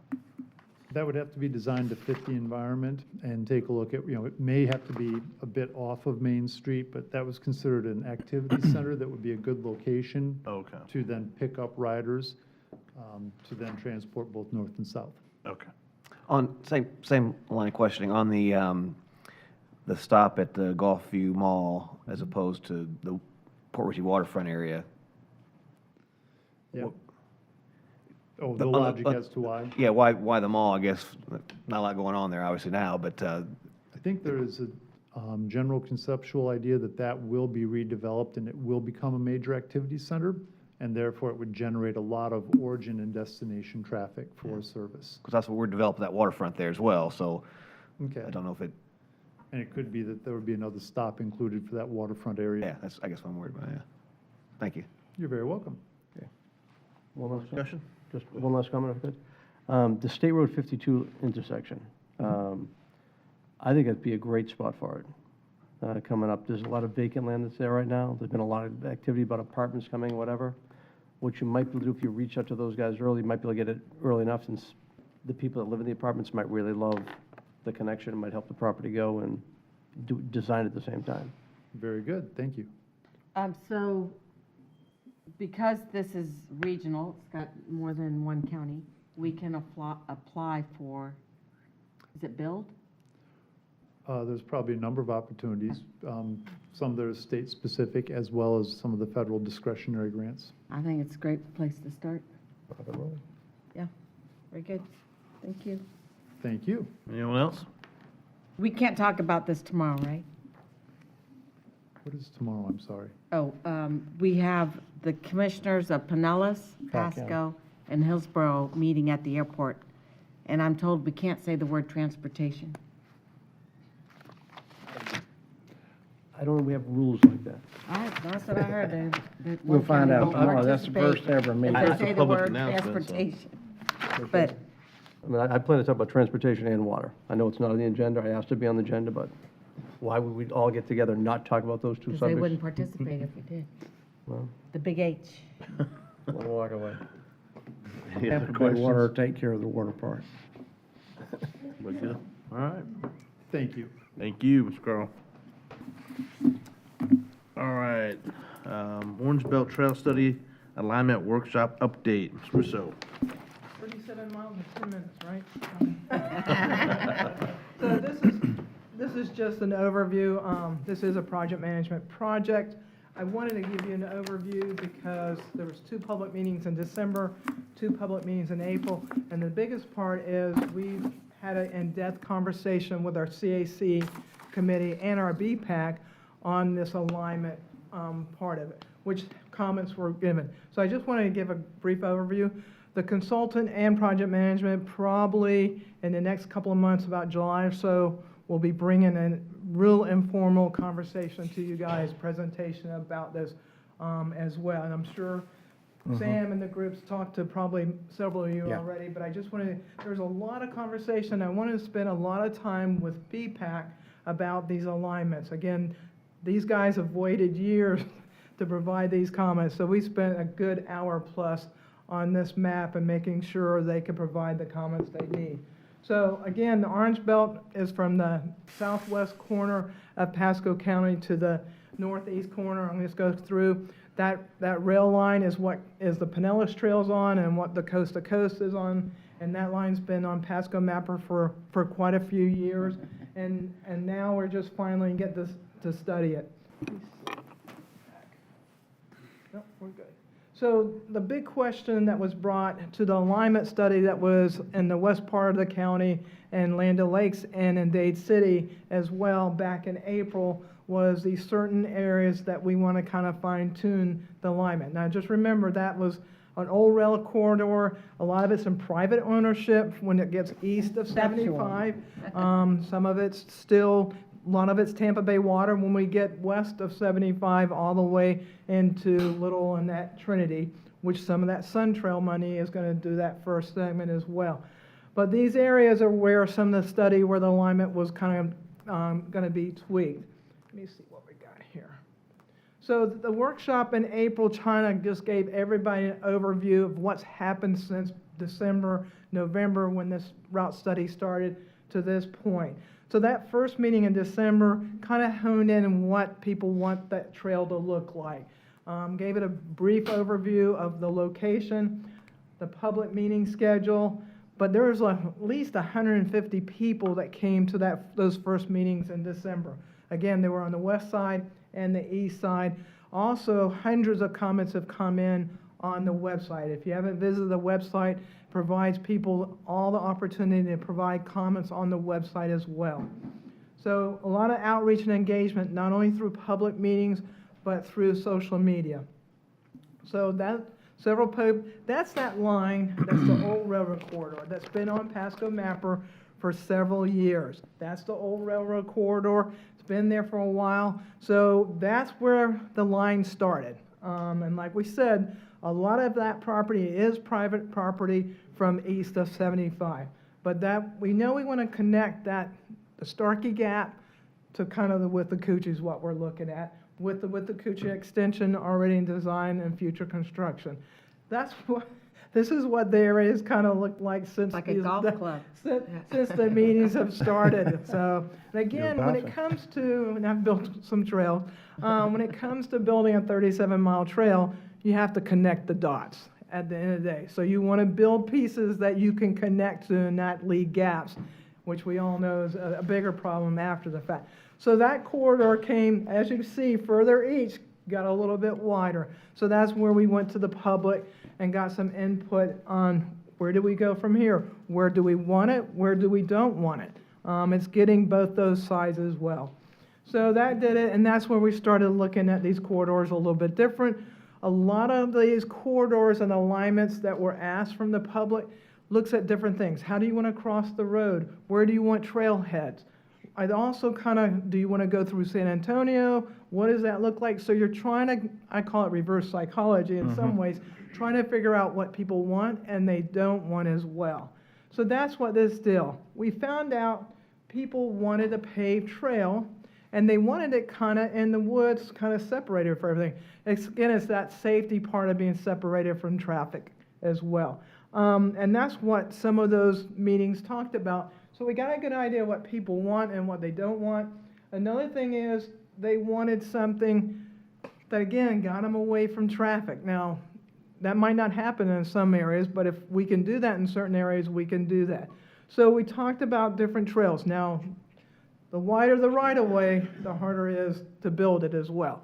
So in a perfect world, they wanted that 100-foot where you had all the clear zone and the trees and everything else. Now, we can do that maybe in some areas. But, we also have the opportunity with less right-of-way, and we talked about right-of-way, if we do something a little bit smaller, we can still provide that clear zone, provide some trees, and actually those trees offer a buffer from traffic as well. But those were the types of facilities we talked about. Now, there might be places, and it happens with the Pinellas Trail, it happens with other trails, you might have to do an on-road facility separated from the cars, but to make that connection, you might have to have that to make those connections. There's a trail in New York, state of New York. It goes through the whole state of New York. There's parts where it's on the road as well. So we looked at those, and that's going to be a big part of where we go. So the biggest thing people want when they want amenities is they want a trailhead with restrooms. That's always a big one. They wanted water fountains, and they want wayfinding. And then they talked about Coffee those shops. grade-separated crossings. They want to be separated from vehicles. If we build a trail correctly in the community, you need less trailheads. If you build it where, I mean, right now, if you ride Starkey Gap, you have opportunities to kind of park in other places other than a trailhead. So if we build this right, we want you to be able to ride from your house and not have to build trailheads if possible. So that's what we talked about. We talked a lot about trail crossings. You know, we have one, at least Starkey Gap, we want to overpass at 54. Overpasses are expensive. They're about $15 million, and not everybody uses them. So we got 2 coming in on Suncoast. So we want to try to actually design a trail that we can cross the road safely without planning to build an overpass that might take 10 to 15 years to build. So we talked about road crossings quite a bit. And if we can align that trail ahead of time to avoid having to build an overpass, that's a big part of it. Now, Suncoast is something that you're not going to be able to do that with. So we're probably going to have to go over the Suncoast Parkway one way or another. So that's the potential trailheads. We talked about trailheads. This is just giving some locations where those might possibly be. And then some renderings of those. These are some of those potential alignments that were looked at San Antonio as one of them. This one had 3 alternatives where people can provide comments on it. Again, one of these is to see not so much where you want to go, but maybe where you don't want to go as well. And then they had the opportunity of 10 different alignment where they could pick out. So what we did is also the consultants, like if you had an area you didn't care about or didn't know anything about, you did not have to write a comment or put anything in it. But if there's an area that you had a potential concern for, whether it be 54 was on there, whether it be San Antonio, so any of those areas, even further east, you could provide those comments if you were in favor or not in favor of it. So, and that's it. There's a great story map on the Orange Belt website, and then that's kind of those next steps. Again, the whole point of this last meeting in April was to kind of fine-tune that corridor that you saw on that map, is kind of see where do we go, where can we not go, and kind of figure out that alignment, because that's the next public meeting in July, and that's where they'll kind of start really fine-tuning that alignment as far as that goes. And that's it. Sam is the consultant, the project manager, and then we have a couple of consultants on there. I've talked to them, and it looks like in my area, in the northeast rural area out there, they do not want anyone using that railway. Right. Because it's owned privately and all, private pretty property. much. And it pretty much stops right there at Blanton. From there toward Trilby, there's property owners that do not want to use that. So I think we've sent that message on to Sam and them to take care of that. And then, so there's another route, and I just had someone email me just a moment ago with another route that maybe could go further into the east and catch up with the Hardy Trail and some of that to go that way. So at the same token, I would love to have a trail that not only provides for people, but also equestrian. Right. And also have some nice, you might say, camp spots in a couple places where you actually come from the west side of the county over toward the middle or east side and have a camp spot there, and then one that you'll end up in the green swamp somehow with that for equestrian. And we haven't done much for equestrian, but So we do Keith- have a lot of people who love horses and love riding horses, so. So Keith, Sam, and I spent days together looking at trails in Bentonville, Arkansas, and I built some equestrian trails with Upper Tampa Bay Trail. So we had some really good conversations about providing equestrian trails, maybe with a paved trail, and what those amenities look like for that. It's not an easy task, because they want several miles as well, so we're looking at other options that might even be part of that. Even in the vision that I have for the northeast rural area, talks about ranchettes and equestrian uses in there to keep that rural, and large lots or a lot more space in there, that would be able to do that, and the people out there have been wanting equestrian all along. And that's So- when we talked about those right-of-way segments, that, you know, that's where these actually provide that opportunity. I know, like I said, with Upper Tampa Bay and Hillsborough, we had that 100 feet, and that's where we were able to provide an equestrian trail. And we actually crossed 2 major roads with it. Right. And the signalization was provided for equestrians even to cross. But yeah, we've discussed that quite a bit, especially as we got further east. Mhm. That'd be good.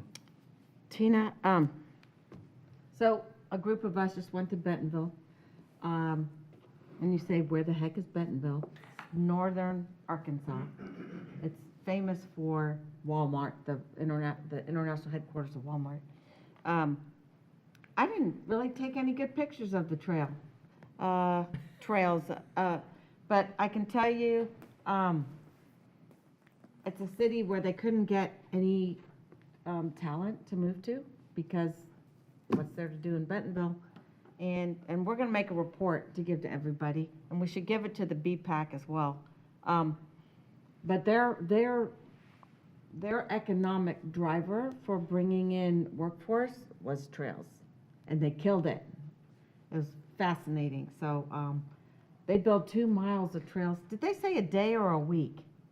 I think it was a week, but again, most of that was off-road mountain bike trails. But what's important here, and what's really good for Orange Belt, their spine is the Razorback Greenway that connects to all their other facilities. And that spine is what they built everything off of, and then that's where people can just come for everywhere in the city and you know, rural areas, and ride to it. And then those connections throughout the town itself on the roadway became very important to that connection, that greenway. And then they just built everything around it, the museum and restaurants and everything else. The economic part of it came with that spine, and then it just grows out. That's where this is important, as we know. And that's not all of this, that's not on every piece of this, but there'll be parts of it where this will be a spine. And they did it in the city of Tampa as well. But you build that paved spine that allows people to do several different, it was about families and quality of life more than anything else. And we saw everything on that trail. Little teeny ones, dogs, all ages. And the day we were there, they had a ride from Fayetteville, which is University of Arkansas. It was called the Square to Square, and they do one in the fall and one in the spring. So the spring one starts at the square in Fayetteville, and it goes 30 miles to the square in Bentonville. And bands and food trucks, and there was a party going on. And there was 3,000 people that did that ride. 3,000. And that was a wide trail, very wide trail, or? So it's about 12 foot. Yeah. It's got Oh, elevation on okay. it too, which makes it, Right. interesting. 'Cause I can But see a lot where- of kids, Yeah, I can see where some property owners might be willing for the 100-foot. yeah. But I don't know about the connectivity of that, because there's probably some that wouldn't want that at all, so. And I think for the discussions that we've had in-house is, we know where we have that Tampa water easement. We know where we have funding for that first piece that really connects Right. Starkey to Suncoast, which is a big deal. We have those pieces already in place. Build it, and that will let you know where folks want it and don't want it. I mean, Right. we found that That'll out help, in I'm all other sure. places Yeah. of the country. Once you build it, people get that different perception that you're not gonna see someone running down the trail with a TV. Because that's everybody's biggest fear, is it brings crime, and it doesn't. It'll increase your property value, and improve neighborhoods. Right. I've seen that firsthand.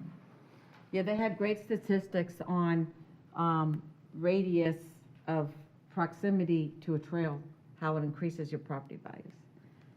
So, Good. All right.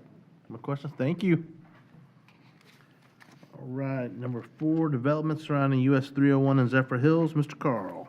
And I do apologize to Commissioner Waitman. I don't know if I'll be able to make the 10 minutes on this particular item, given the nature of the subject.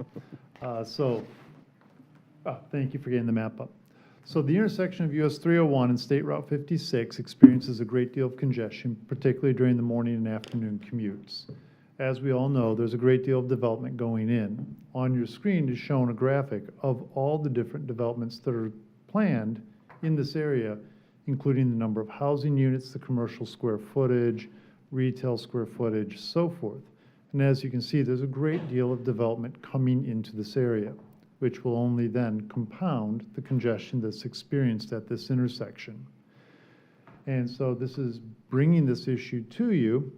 This project is ranked number 3 in our roadway projects on our list of project priorities.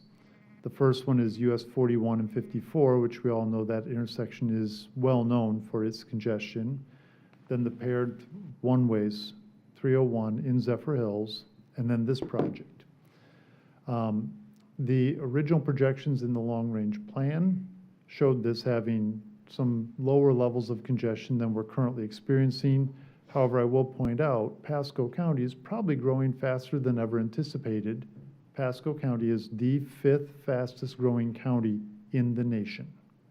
So we are experiencing some very rapid growth, and with that growth comes congestion. This is being brought to you as an informational item and for discussion. I think there's a few folks here on the dais that have some thoughts on this matter, so why don't I turn it over to you? So, Questions? are you what, out? He's What's- pointing to us. Well, This is we- funded, right? we're very, It's funded in the out year of 2028 to begin work on it. I think the issue came up when we were talking about 301 and it goes down to 56, and I think Lance understands all that too, and their one-way traffic on their city and wanting to change that. They're trying, I think someone spoke, they might try to put that ahead of that portion that leaves south of Zephyr Hills to 56. The problem is if you stop that and it's got all that development coming, you're gonna, no matter what, it's like putting up a gate to the southern end of Zephyr Hills, and we definitely don't want to do that. So, but I also realize there are issues about that street inside, which I will tell you, our forefathers prior to me ever thinking about even being a commissioner, they had the opportunity to buy that railway right away, right through Zephyr Hills, and they let a private individual do that, and so it blocked in their roadway to where, and it kept the 2-lane. But that's actually what happened, but it happened way before we were here to try to, and now we're trying to correct it, so. But it's tough once you get things built in and you only have certain limits you can do throughout that city. And I understand the city's issues and the county's issues, we have to work together, so. But if we don't get that portion of 301 taken care of for the 4-lane, where we have development all there ready to build, it's gonna backlog Zephyr Hills way more than waiting till after this to do that, so.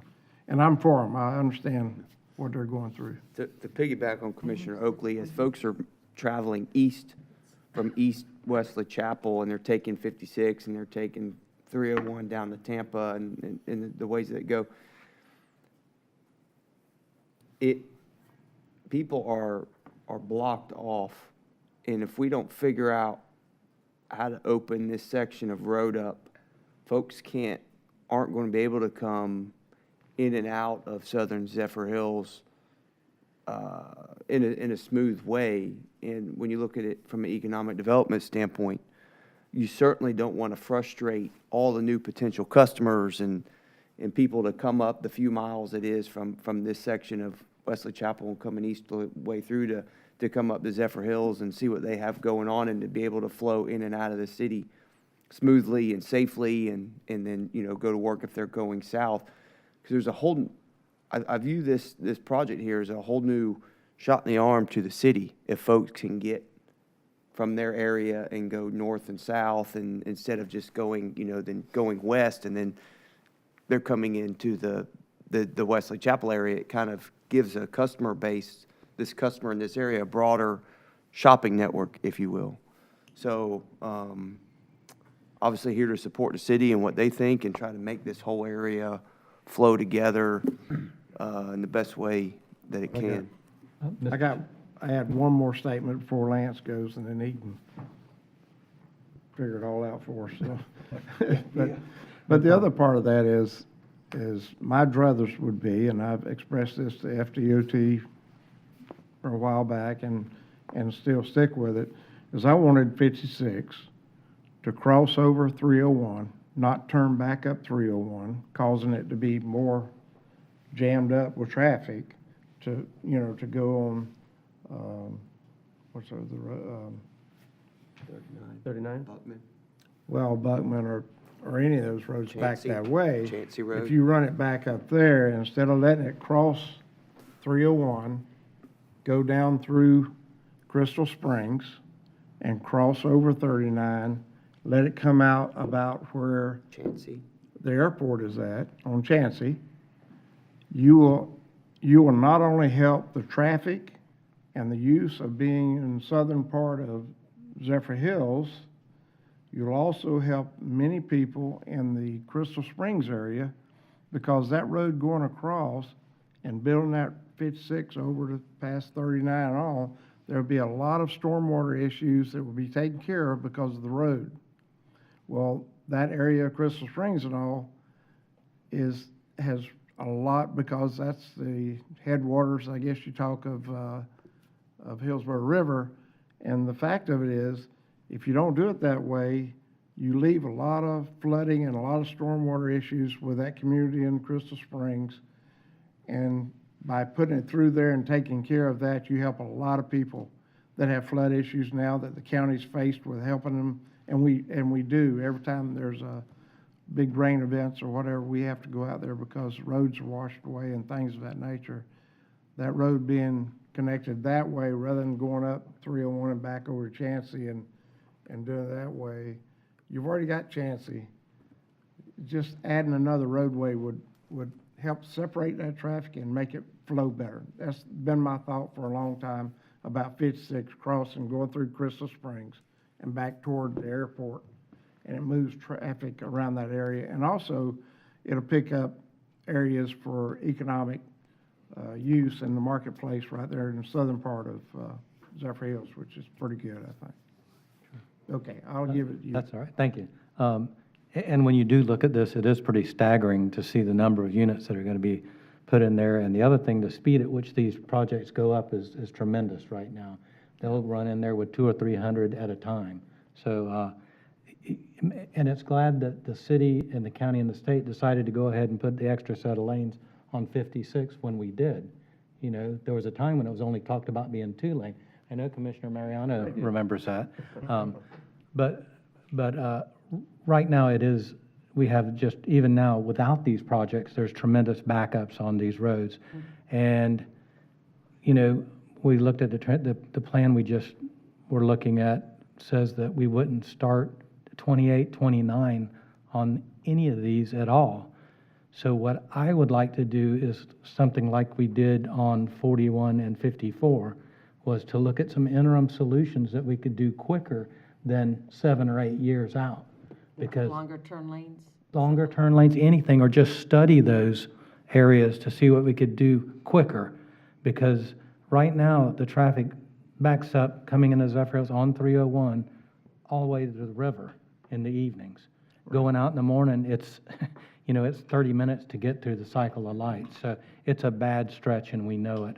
So anything we can do quicker is better. I'm glad we're on the list. I'm glad that we're on the list, but we all know how long these things take to do. I mean, we were talking about 52 8 years ago, and it's just now getting finished. So if there's anything that we as an MPO could do interim solutions quicker, I would be all for that. I mean, because it is frustrating if you haven't driven at certain times of day on that stretch of road. Very frustrating to drive on. And I'm assuming there's a lot of accidents on it too. Well, you've seen if you go Chancey to Morris Bridge, people get so frustrated that it backs up to the Chancey-Morris Bridge intersection, right? And people are trying to get, and then they Chester Taylor people with the school through there. Yeah, that's terrible. It's compounding going west into the Meadow Point area. And then people get frustrated, then they'll U-turn and they'll try to snake back, and then they'll come back east. And it's, if you have a few extra hours in your day, I'd encourage fellow MPO members to experience what we're talking about here. We can't wait till 2028 to address this, because there's building going on the east side of 301, and Brown's ready to start through River Landings and moving east into Two Rivers. So it's something that I think we need to have a sense of urgency in making a decision on this. Well, I've got another thing to add. We all know that Moffitt's a huge project, and all their buildings and all that's going to come in to play on a lot of issues. That's 16 million square feet of large buildings and for cancer cure. Well, right at 52 and 75, we have 21 million square feet coming in from a lot of different businesses in that little intersection. Is huge of the growth we're going to have there. Right now, there's the Target distribution center's right there, and it sits on a footprint of 1.2 million, and I think there's another 900,000 square foot on the second level inside that footprint, and it's just huge. But thank goodness 52's new route there is close to being finished, I think, by sometime in July, and that'll open up the other lanes. The other 2 lanes will open up hopefully in August, I've been told. So I look forward to that happening, and that's coming along good. It's saved a lot of time and a lot of trips. It's cleared out traffic in the San Ann area on what we've had. We used to have to drive through that. We don't have to anymore. You save 10 or 15 minutes getting to 301 on that new route. But we need to make sure we look at this, because 301's even below the county line into Hillsborough is still 2-lane, and it's going to be a backlog for Zephyr Hills and the county right there for a while till that gets completed. So we want to make sure that us all go in the right direction. Commissioner Starkey and Commissioner Smith? I don't know the area and the intersection real well, but I like what he said about seeing if there's interim fixes that we can do, similar to what we did at 54 and 41. Lengthening a turn lane may do wonders. So, Commissioner Starkey, my understanding is the private consultants have already looked at this, the developers of Two Rivers, and they don't think that fixing the intersections are going to solve the problem. They think the volumes are just too high on this segment. You need to improve the segment.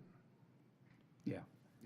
It's I've not heard just an that. I've heard intersection. It is that. not an intersection issue. It's So, is that what's on the list? Okay, I'm confused, because is that what we're doing on this list, or are you So trying to move a project I think the real up? issue that staff is looking for feedback on is, do you want to move this project from 3 to 2? I don't think anybody's suggesting that it should move to number 1, because that's the 5441 intersection. But the discussion I think staff's looking for feedback on is, should it move from 3 to 2? Because that does help get it pushed forward from a DOT priority standpoint.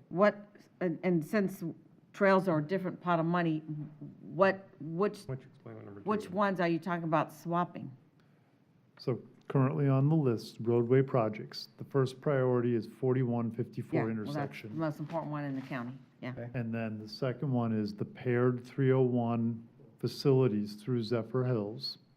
The number 3 roadway is this vicinity that we're discussing here. What was number two again? Mr. Smith? Yeah. And if I could just ask, when these large projects are looked at, I mean, I'm certain they must consider other east-west connectors when you're looking at something like that, right? Because the issue is the people are trying to go either north or south. So when they looked at the big Two Rivers project, the county, I'm sure, considers east-west, other east-west connectors, doesn't it? I mean, because it just makes sense. If we're not, that's, it's not good planning. So if I could, and we have some of the representatives from Two Rivers here, if you want to hear from them, but absolutely, the county looked at the whole network in this area when they approved Two Rivers. There are failures, there's failures on Morris Bridge Road, and 56 for the most part operates fine. But the issue is that when you hit 301 and 56, 301 and Chansey, they just fail. And we are applying the mobility fees from Two Rivers, but most of that money is going to Morris Bridge Road. And it makes sense, because why would the county fund a state road? The county's gonna wanna put their money on the county road, which is Morris Bridge Road. So, but the question is, should the state be accelerating 301? That's really the issue. The 301 segment from 56 to 39. Yes. Really, if we can No, I mean, if we can I'm talking accelerate about- all of them, that would be I'm talking good. about from 56 north into Zephyr Hills. Yeah, 56 to 39, that's the one we're talking about. Then there's a 39 And by segment the way, at Cossack. I remember when we were talking about 56 and 2 lanes versus 4 lanes, and I remember Richard Gary and I made a presentation to the city council, and Zephyr Hills was concerned that all the roads into Zephyr Hills were 2-lane roads. In fact, you agreed to contribute financially to the making 56 be 4 lanes, because you didn't want another 2-lane road into well, we have that problem now, because now we built 56, it's 4 lanes, but we still have a 2-lane road going into Zephyr Hills Sure. until this segment of 301 is wide. And really what happens is the problem just gets pushed on down the roads. What happens when we do 4 lanes, it pushes it to the segment that has 2. That's where the bottleneck stops. And that's what happened on Morris Bridge and here. So, I mean, what kind of time frame are we talking about? Because I thought they were pretty close to following each other. I'll let the MPO staff address that, but I believe, based on the current priorities, this segment we're talking about from 56 to 39 is probably 5 or 6 years later than the split pair. Right. Because of that priority, because the split pair is at number 2, and this segment is number 3. Right. And my fear too is that I've seen us get pushed before, and every time we get pushed, it seems to go down further down the list. That's my concern, Mr. Mariano? Thank you. And when the MPO staff ever directed years ago to take this from 4 to 2, there was a big battle to get it done. And we worked hard to get that switched over, and we did, and it was the right move. That alleviates a lot of traffic running through there and creates more opportunity for down the road. The partnership was phenomenal. I've come back from the other side of the county, coming off at the Chansey Road, and that thing backs up like crazy. Yeah. That looks like an easy, early fix to go, and I think we should definitely explore that. But let's go talk about 301, because we just approved a project Yeah, to the northern widening the part whole of Trilby, where 301 is so important to DOT. Now, I'm going to say, if we had to go make a priority change, it might be go work on this intersection with that same money, put it here, and let the other one come in a little bit later. Commissioner Oakley? Yeah. Well, I'm a little bit confused, but I was thinking that all along that we had the section from 56 back into 39 in front of the part of downtown Zephyr Hills. Oh, you were thinking the order was reversed from what was just explained? That's what I'd been hearing, but now I'm hearing something different. But if you don't fix that part in there where you got all these homes and all building so quickly, I mean, because even though I know what downtown's like in Zephyr Hills, they still have the 2-lane right down the center, but they also have another 2 lanes going north and 2 lanes coming south on the outside of that, which if I was in their city, I'd be concerned about it. I would have wanted that changed a long time ago. But that's still there, which gives them the mobility away, to move traffic. If you hold up this other one, this from 56 to 39, if you hold that up from being 4-lane, you're gonna, no matter what they do in town, they're gonna be running into a stop sign when they come south to go down 301. So And it's gonna be worse than doing it the other way. are you saying to swap US 301, State Road 41, Gall Boulevard to State Road 39, to put that down and bring up 301, 41 Gall Boulevard? I guess there's number 8. You want number 8 to go in where number 4 is? Because I don't know your area, so I'm getting confused. Well, you just confused me, so I'm not sure what you're talking about. There's two But the Zephyr fact Hills. of it is, I'm saying that I think the section south of Zephyr Hills that goes to 56 Well, I don't know which one that is on here. needs to be 4 lanes prior to doing the one in Zephyr Hills. And don't get me wrong, I'm not against Zephyr Hills. I would rather see them come in together if it's possible, but. Well, I don't as know, one you can come in project, together, but if you yeah. want to. But I don't think it's quite that way, so. Right, and I think, see the Google Earth map on your screen? Yeah? So the priorities are, and it's a little bit off, but the priorities are labeled on each segment. So you can see that Oh. the Boulevard through town is priority 4, Hmm. from 39 to 56 is, now this is the draft priority. 2. Is priority 8. But there's other things that line up in there that is different money, so these two are aligned if you took out the other projects of different types in between, right? So, if you guys think that we should swap 8 and 4, Well, tell me which one's 8 and which one's 4, because I'm not sure. Well, 8 is the south section, 4 is the one-way pairs within the city of Zephyr Hills.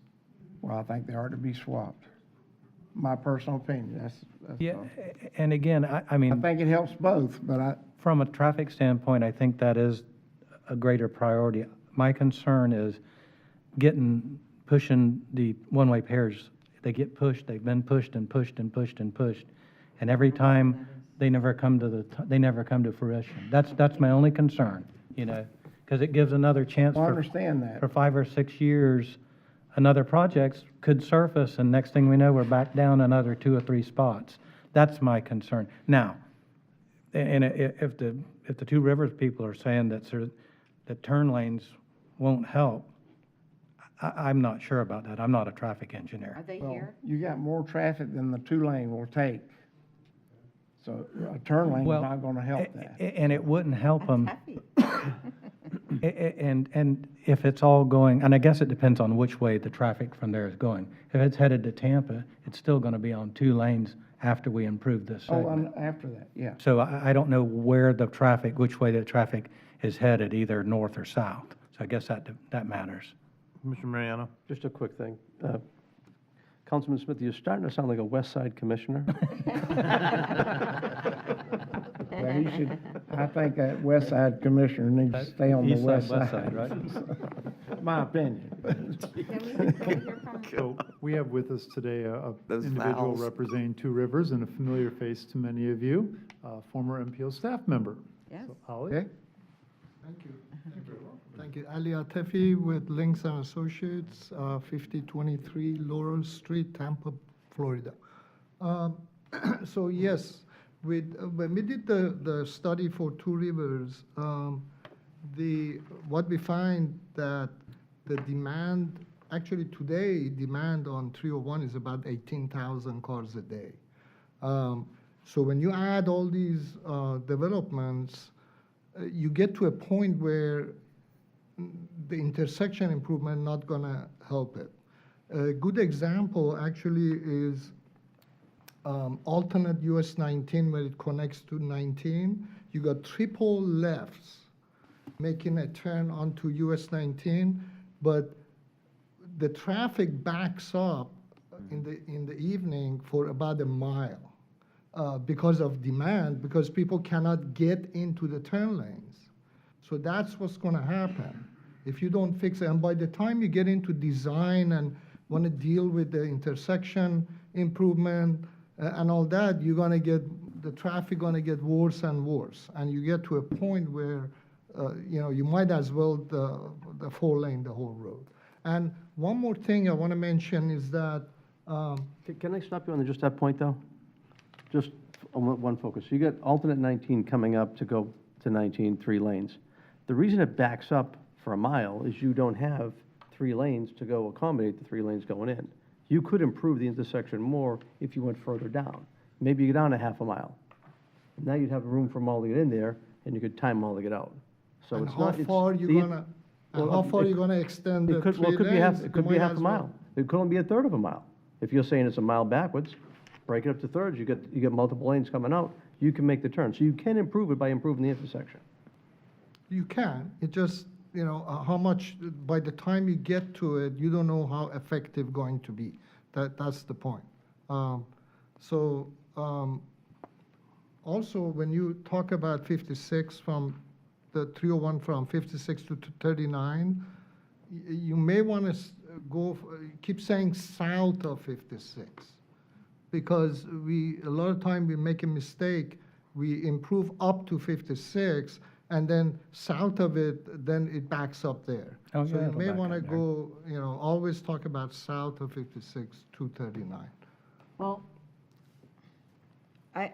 for me, if Zephyr Hills and y'all that live over there want to swap 2 projects in that region, because one is better than the other, you think I'm willing to do that.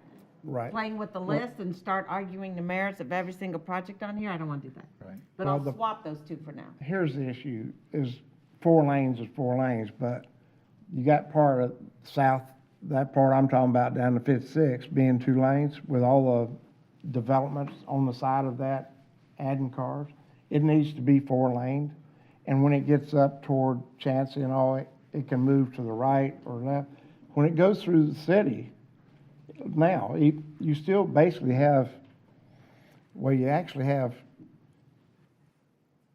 three lanes going north and you have 3 lanes going south, because you have a 2-lane road that goes to the right before you go down through the center city that carries them north. You have 1 lane coming on 301 straight through the city. And then you have another one that goes north. One goes north, one goes south. And then on the west side of 301, block over, you have 2 lanes that are coming south. So, I mean, you have that is doing it. It's not the ideal situation. It's not what I think we want for Zephyr Hills, but that can be there while this other is complete, and it will eventually relieve that part that they need to move to next. So when you say reverse them, I would just put that section first and the other one to follow, but. Well, that They're drops something both else very down. Are much we going to needed. argue? I don't, we'll be here all day if we start diving into number Oh, I understand. 5, number 6, and number 7, which I don't even know what they are. I'm just focusing on what you all think is best for the Zephyr Hills area, either 4 or 8. Chair. Yeah. Mr. Chair, can I just ask, because I know that, and y'all studied this intersection evidently, because I know, I mean, a lot of the traffic is north-south on 301, correct? So, I mean, what we're going to do is basically take the traffic jam that's now at 39 and or 301 and Chancey and move it down to 56 and 301 for the north-south, right? Okay, so up to Those are the 50, next so 2. south of 56, you go down some. It doesn't when you're Because you sitting there at Hillsborough River State Park trying to get into Zephyr Hills. So I'm just saying, compared to traffic from 56, north of 56 on 301, Right. it's more north of it than south. Sure. Because now you got traffic coming from Hillsborough and then from 56 56. merged together, and they want to go, and that's where it just bottlenecks. So the numbers, so what do the numbers say with that 4-lane? I mean, what's the timing at waiting on the lights if you did the 4 lanes from that segment? I mean, you did the numbers, right? We did the numbers for the segments, And then you did the why- timing at the lights, right? Well, Wait times? We didn't go into detail of movements of intersection. Based on the demand of the segment, we look at the segments. Okay. As part of the study we did.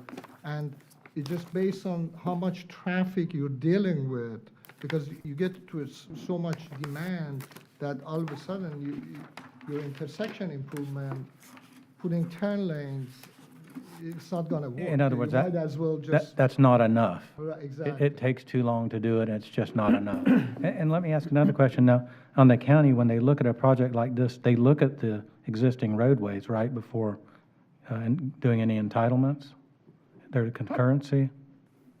We do look at the capacity of all the surrounding roadways, and we did identify failures on 301, but there was also failures on Morris Bridge, and there's only so far their mitigation can go, which was the mobility fees. So most of that money is gonna be going to fixing Morris Bridge. I mean, because there's failures there too. Right. And I'm just gonna be honest with you, the county doesn't necessarily wanna spend a bunch of local funds to fix a state road. Yeah, I mean, I get that, but why do we keep entitling units on substandard roads? Well, first of all, this is the same developer that's paying a lot of money for State Road 56. I don't know if you remember that deal. Oh, it is. The developers along this roadway and the county and Zephyr Hills paid over $50 million in DOT to 4-lane 56 through this site. Okay. And they're paying a lot of money for Morris Bridge Road. I mean, I get your point, but there's only so much you can put on the developer. No, I mean, yeah, they're paying mobility fees towards Morris Bridge Road, and they're paying a surcharge on their mobility Right, fees for State Road 56. I remember So that. they're paying higher mobility fees than anybody else in Pasco County. And I heard they're selling like crazy out there. Right, so I would argue they're mitigating for their impacts. Okay, but we can't make them fix every single deficiency around them. Right. Especially on a state road. State roads, that's the point of the MPO process, Sure. is to prioritize where your state money is going to go. They're paying a lot of county, local money for 56 and Morris Bridge Road. Right. Commissioner Starkey and then Commissioner Oakley.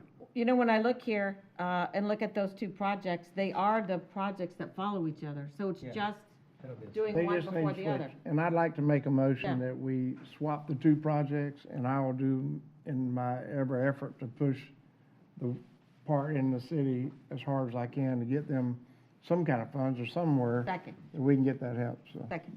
Yeah, and if I could just comment, if we would just remember what we're saying now, so that the other one doesn't get sent back to number 20 one time again. Right. Yeah. And I understand hopefully- that. Hopefully, these same faces will be here on that board, too. I'm not gonna forget, so. I think, Mr. Smith, with the swap, I'm confident with the swap, with what we have, the improvements going on at Eland and 54, I could jump ahead. and then running across 54 down Morris Bridge and through Chansey, that it's all going to complement and start allowing better access into Zephyr Hills from the south and from the west. And then we have, the piece that you're talking about. I think this helps solve a big portion of the congestion in this area. And so I'm hopeful and supportive of what you're concerned with in the future. Commissioner Mariano. And just a question, I think it's Under separate from what we're discussion. talking about right now. And about that left turn lane coming from, I think it's Chansey coming down, is that part of this as well, or no? You can speak, well, at 54 and Eland, I have the west side of the road, Commissioner Oakley has the Island ball player, has the east side. As it goes south, there's improvements all the way along there. And then it hits Morris Bridge, and then the section, do we have something going on at the Chansey? Well, we do on the dirt road end, that's being paved by, I think, the Wiregrass folks where it ties in. But it's all bottlenecking. Yeah, they're working on those other Yeah. roadways. So exactly where is this section we're talking about moving on? Is it on 301 or is it on 56? 301. In It's on 56. 301. It goes to, it's 301, goes to 56. So and south back of to 56 39. to 50, to 39. Should be north, I think. Yeah. But that's what, my motion is to 56 up swap to- those two. So it goes from 56 up to 39. Okay, so on that way, I think, now 535, is that what I'm saying, I think is Chancey, or was that road? I don't know what 535. What's 535? Maybe it's Chancey, so. Can someone blow up the map and take a look, or? And that Chancey Road is also another outlet. Chancey, yep. Yeah. It's okay, so I'm gonna say coming from down over there that way, and I coming late at night, hardly any traffic anywhere else on the roadway, there was a huge backup there. And if you added an extra left lane there to go down on 301 to get to 56, I think it's something you should probably take a look at. Maybe not right now today, but just as we're talking about it. Okay. That's kind of a county thing, but We'll look at just that. keep that on there, like we kind of like that extra turn lane on 41 a while back. That may be a bonus to, or an extra thing to add on to, but it doesn't necessarily apply to the MPO. I'll call for question. Can I ask a clarifying question? When Mr. Ali was up here, he did comment that the project would be greatly improved if the limit went south of 56. Is that something this board wishes to consider for that segment of roadway? It says S of. As long as it doesn't set that work backwards, because it takes more money to go that extra mile or two down there to the county line. or And that's a something, but- discussion as staff we could certainly have with Florida DOT to ask them what impact that would have to the scheduling of the project. Right, yes. So all in favor of swapping those two line items? Aye. Aye. All right. All right. Thank you. And it did go past the 10 minutes, Commissioner Waitman. Well, All right. that's the largest city in Pasco County now, so I'm for them, and I want to keep things moving in that area, so it's very important to me that the city of Zephyr Hills. Is that all you had on that, Mr. Carl? It is. Okay. Thank you. All right, thank you. I've got, May I ask him a question? Sure. Looking, and I know Tina just left, but on the unfunded transportation alternative TA projects, I see one sidewalk coming in 23, Old 54 and State Road 54. And then I see one submitted, Perrine Ranch sidewalk. We can only do 2 sidewalks in a year? So based on the funding that's available, that's about all we'll be able to fund using the Transportation Alternatives Program. It's a smaller funded program. And so that's about all the capacity it has for construction of projects, yeah. It takes a lot of money to do sidewalks, so, sadly. yeah. Do we have the amount we're spending? Can I get the amount we're spending on those? We'll find that for you. Is it less or more than last year? The amount? Yes. I'm going to turn to Florida DOT. Do you know offhand? Because okay, to be fair to them, I don't know offhand, so I'm not expecting them to know that offhand either. But we will find that And then I look answer. here, and there's only one in 24, and that is 17th Street sidewalk on Lock Street. It just seems, yeah, that's the only one in 24. I don't know, it seems to me we used to do more. Let's go to the next item. Well, that's in your area. We used to do a lot more than that, didn't we? I got another item. Yeah, 4 or 5 go off every I year. got Yeah, other, so I I'm got just other business. Curious what happened. I have one other business. Costs have gone up more rapidly than our funding has gone up.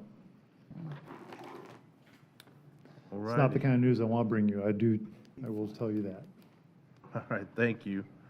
Thank All right, you. on the other business, we got Commissioner Oakley and Mr. Carl. I have been watching members on our advisory board, and I've made statement to it a few months back that I'd like to see, and I'll make a motion as I'm saying it, because I would like to see us take Christy Zimmer off advisory board, because I've been watching and paying attention, and I think we're due a change, and I'm one of the ones that put her on the advisory board way back. And she's done a good job in the past, so I just think it's time for a change, and I'd like to make a motion. Maybe if I have to make 2 motions, I will, but the next motion would be that we place Troy Stevenson in that position. He lives in Land Lakes, he lives in the central part of the county. He has a lot of dealings with different businesses on both sides. He sees a lot of things happening in our county that I think he could give us good advice in the future, and I believe he would, in the place of Ms. Zimmer. And that's an at-large position. I'll second your motion. All in favor? Aye. Aye. One nay. Wait, I want to redo that. How do I vote for one and not vote for the other? Well, my motion was with Christie. Because that was one motion. If it's one motion, then I'm a nay. If the whole thing together is a package, I'm nay. You want me to make two motions? All right. I move that we remove Ms. Zimmer from the advisory board. That's the first motion. Second. All in favor? Aye. Nay. Okay. And then the second motion, Troy Stevenson is an at-large person, so move him on that board in her place. Your second? Second. All in favor? Aye. Nay. Nay. Okay, it passed. All right. Okay, I will let both He's counting individuals votes. know. I can count them. There's whatever is here against two. You got it, you got it. All right. Okay. On a bright note, Another bright note. so we've heard in the past that you've encouraged the MPO to pursue some of the discretionary grants that are available through USDOT. One of those grants is a Safe Routes and Roads for All grant. And it requires a 20% match. And effectively, it has to be a cash match, a hard match. I found out late yesterday, and even some of the staff doesn't know, so it'll be a surprise to them. I haven't had a chance to catch up with staff today. Our engineering services department is giving the MPO the matching money to apply for a grant this year. They have had some vacancies on their positions, and they have salary savings, and so they are volunteering it. I want to express a deep amount of gratitude to Tracy Overturf, in case you don't know her. Everybody knows Panos, Branford, and Sally Sherman for making this possible. Nice. So wanted to bring you some good news. Is that what you're talking about with 19? Mr. Mariano? Yeah, this is one of the things, when we were on the NACO trip, we talked about monies that went unused through the whole federal budget. You know, Yep. like, everyone that applied got the grant. Yep. So by just going, making this step forward, the 20% match, we're gonna get that. What that does is it leads to more monies that you can get. Once your study's been done, you can actually apply for more money. So, Carl, I thank you for listening. Thank everyone else as well for their participation and the idea to use that funding that they have. But it's a great thing to see us working, as we say, letting money go by. Yeah. Now we jumping into it. So thank you very much for making that happen. Stopping to talk to those guys. Great news. Paid for our whole trip 3 times, right? And so what I was asking before was, we're all trying to increase the amount of grants we apply for, and I know the administrator is pulling together a grants team, but I thought you were hiring someone that could help us with grants. So the county is hiring a unit to go after grants. Yeah. And it won't be specific to the MPO, but those services will be available to the MPO. Okay, excellent. So yeah, that's not within the house, it's not going to be housed within the MPO, but you're on the right track. The county is doing that. Yeah, because there's been millions of dollars, millions and millions and millions that we haven't applied for it. Frustrating. All right, well, that's all I have Okay. for you. Thank That's you. all I have. All right, can we move to adjourn? Mr. I got Chair. one Oh, quick- hang on. I have one more, Couple too. more, go ahead. Just, it's quick as there's not even a motion going to be needed, but I just want to say, I've been thinking about what we talked about Zimmerman, and there may be enough right-of-way to do something on the far right side anyway. So I want to keep that thing going all the way up. Could just be a 5-foot sidewalk for starters as we go through for the safe schools. We can still work on changing that road thing, but that'll be something internal with the county. And as far as Old Dixie, I want to get with you and Tina, go up and down that roadway, and I want to show you the areas that are on the list. That's a super long stretch. I think we can shorten it up into like 3 segments that could make it feasible, at least to get parts of it done. We can live with the sidewalks until the rest are going to be funded. Mr. Smith?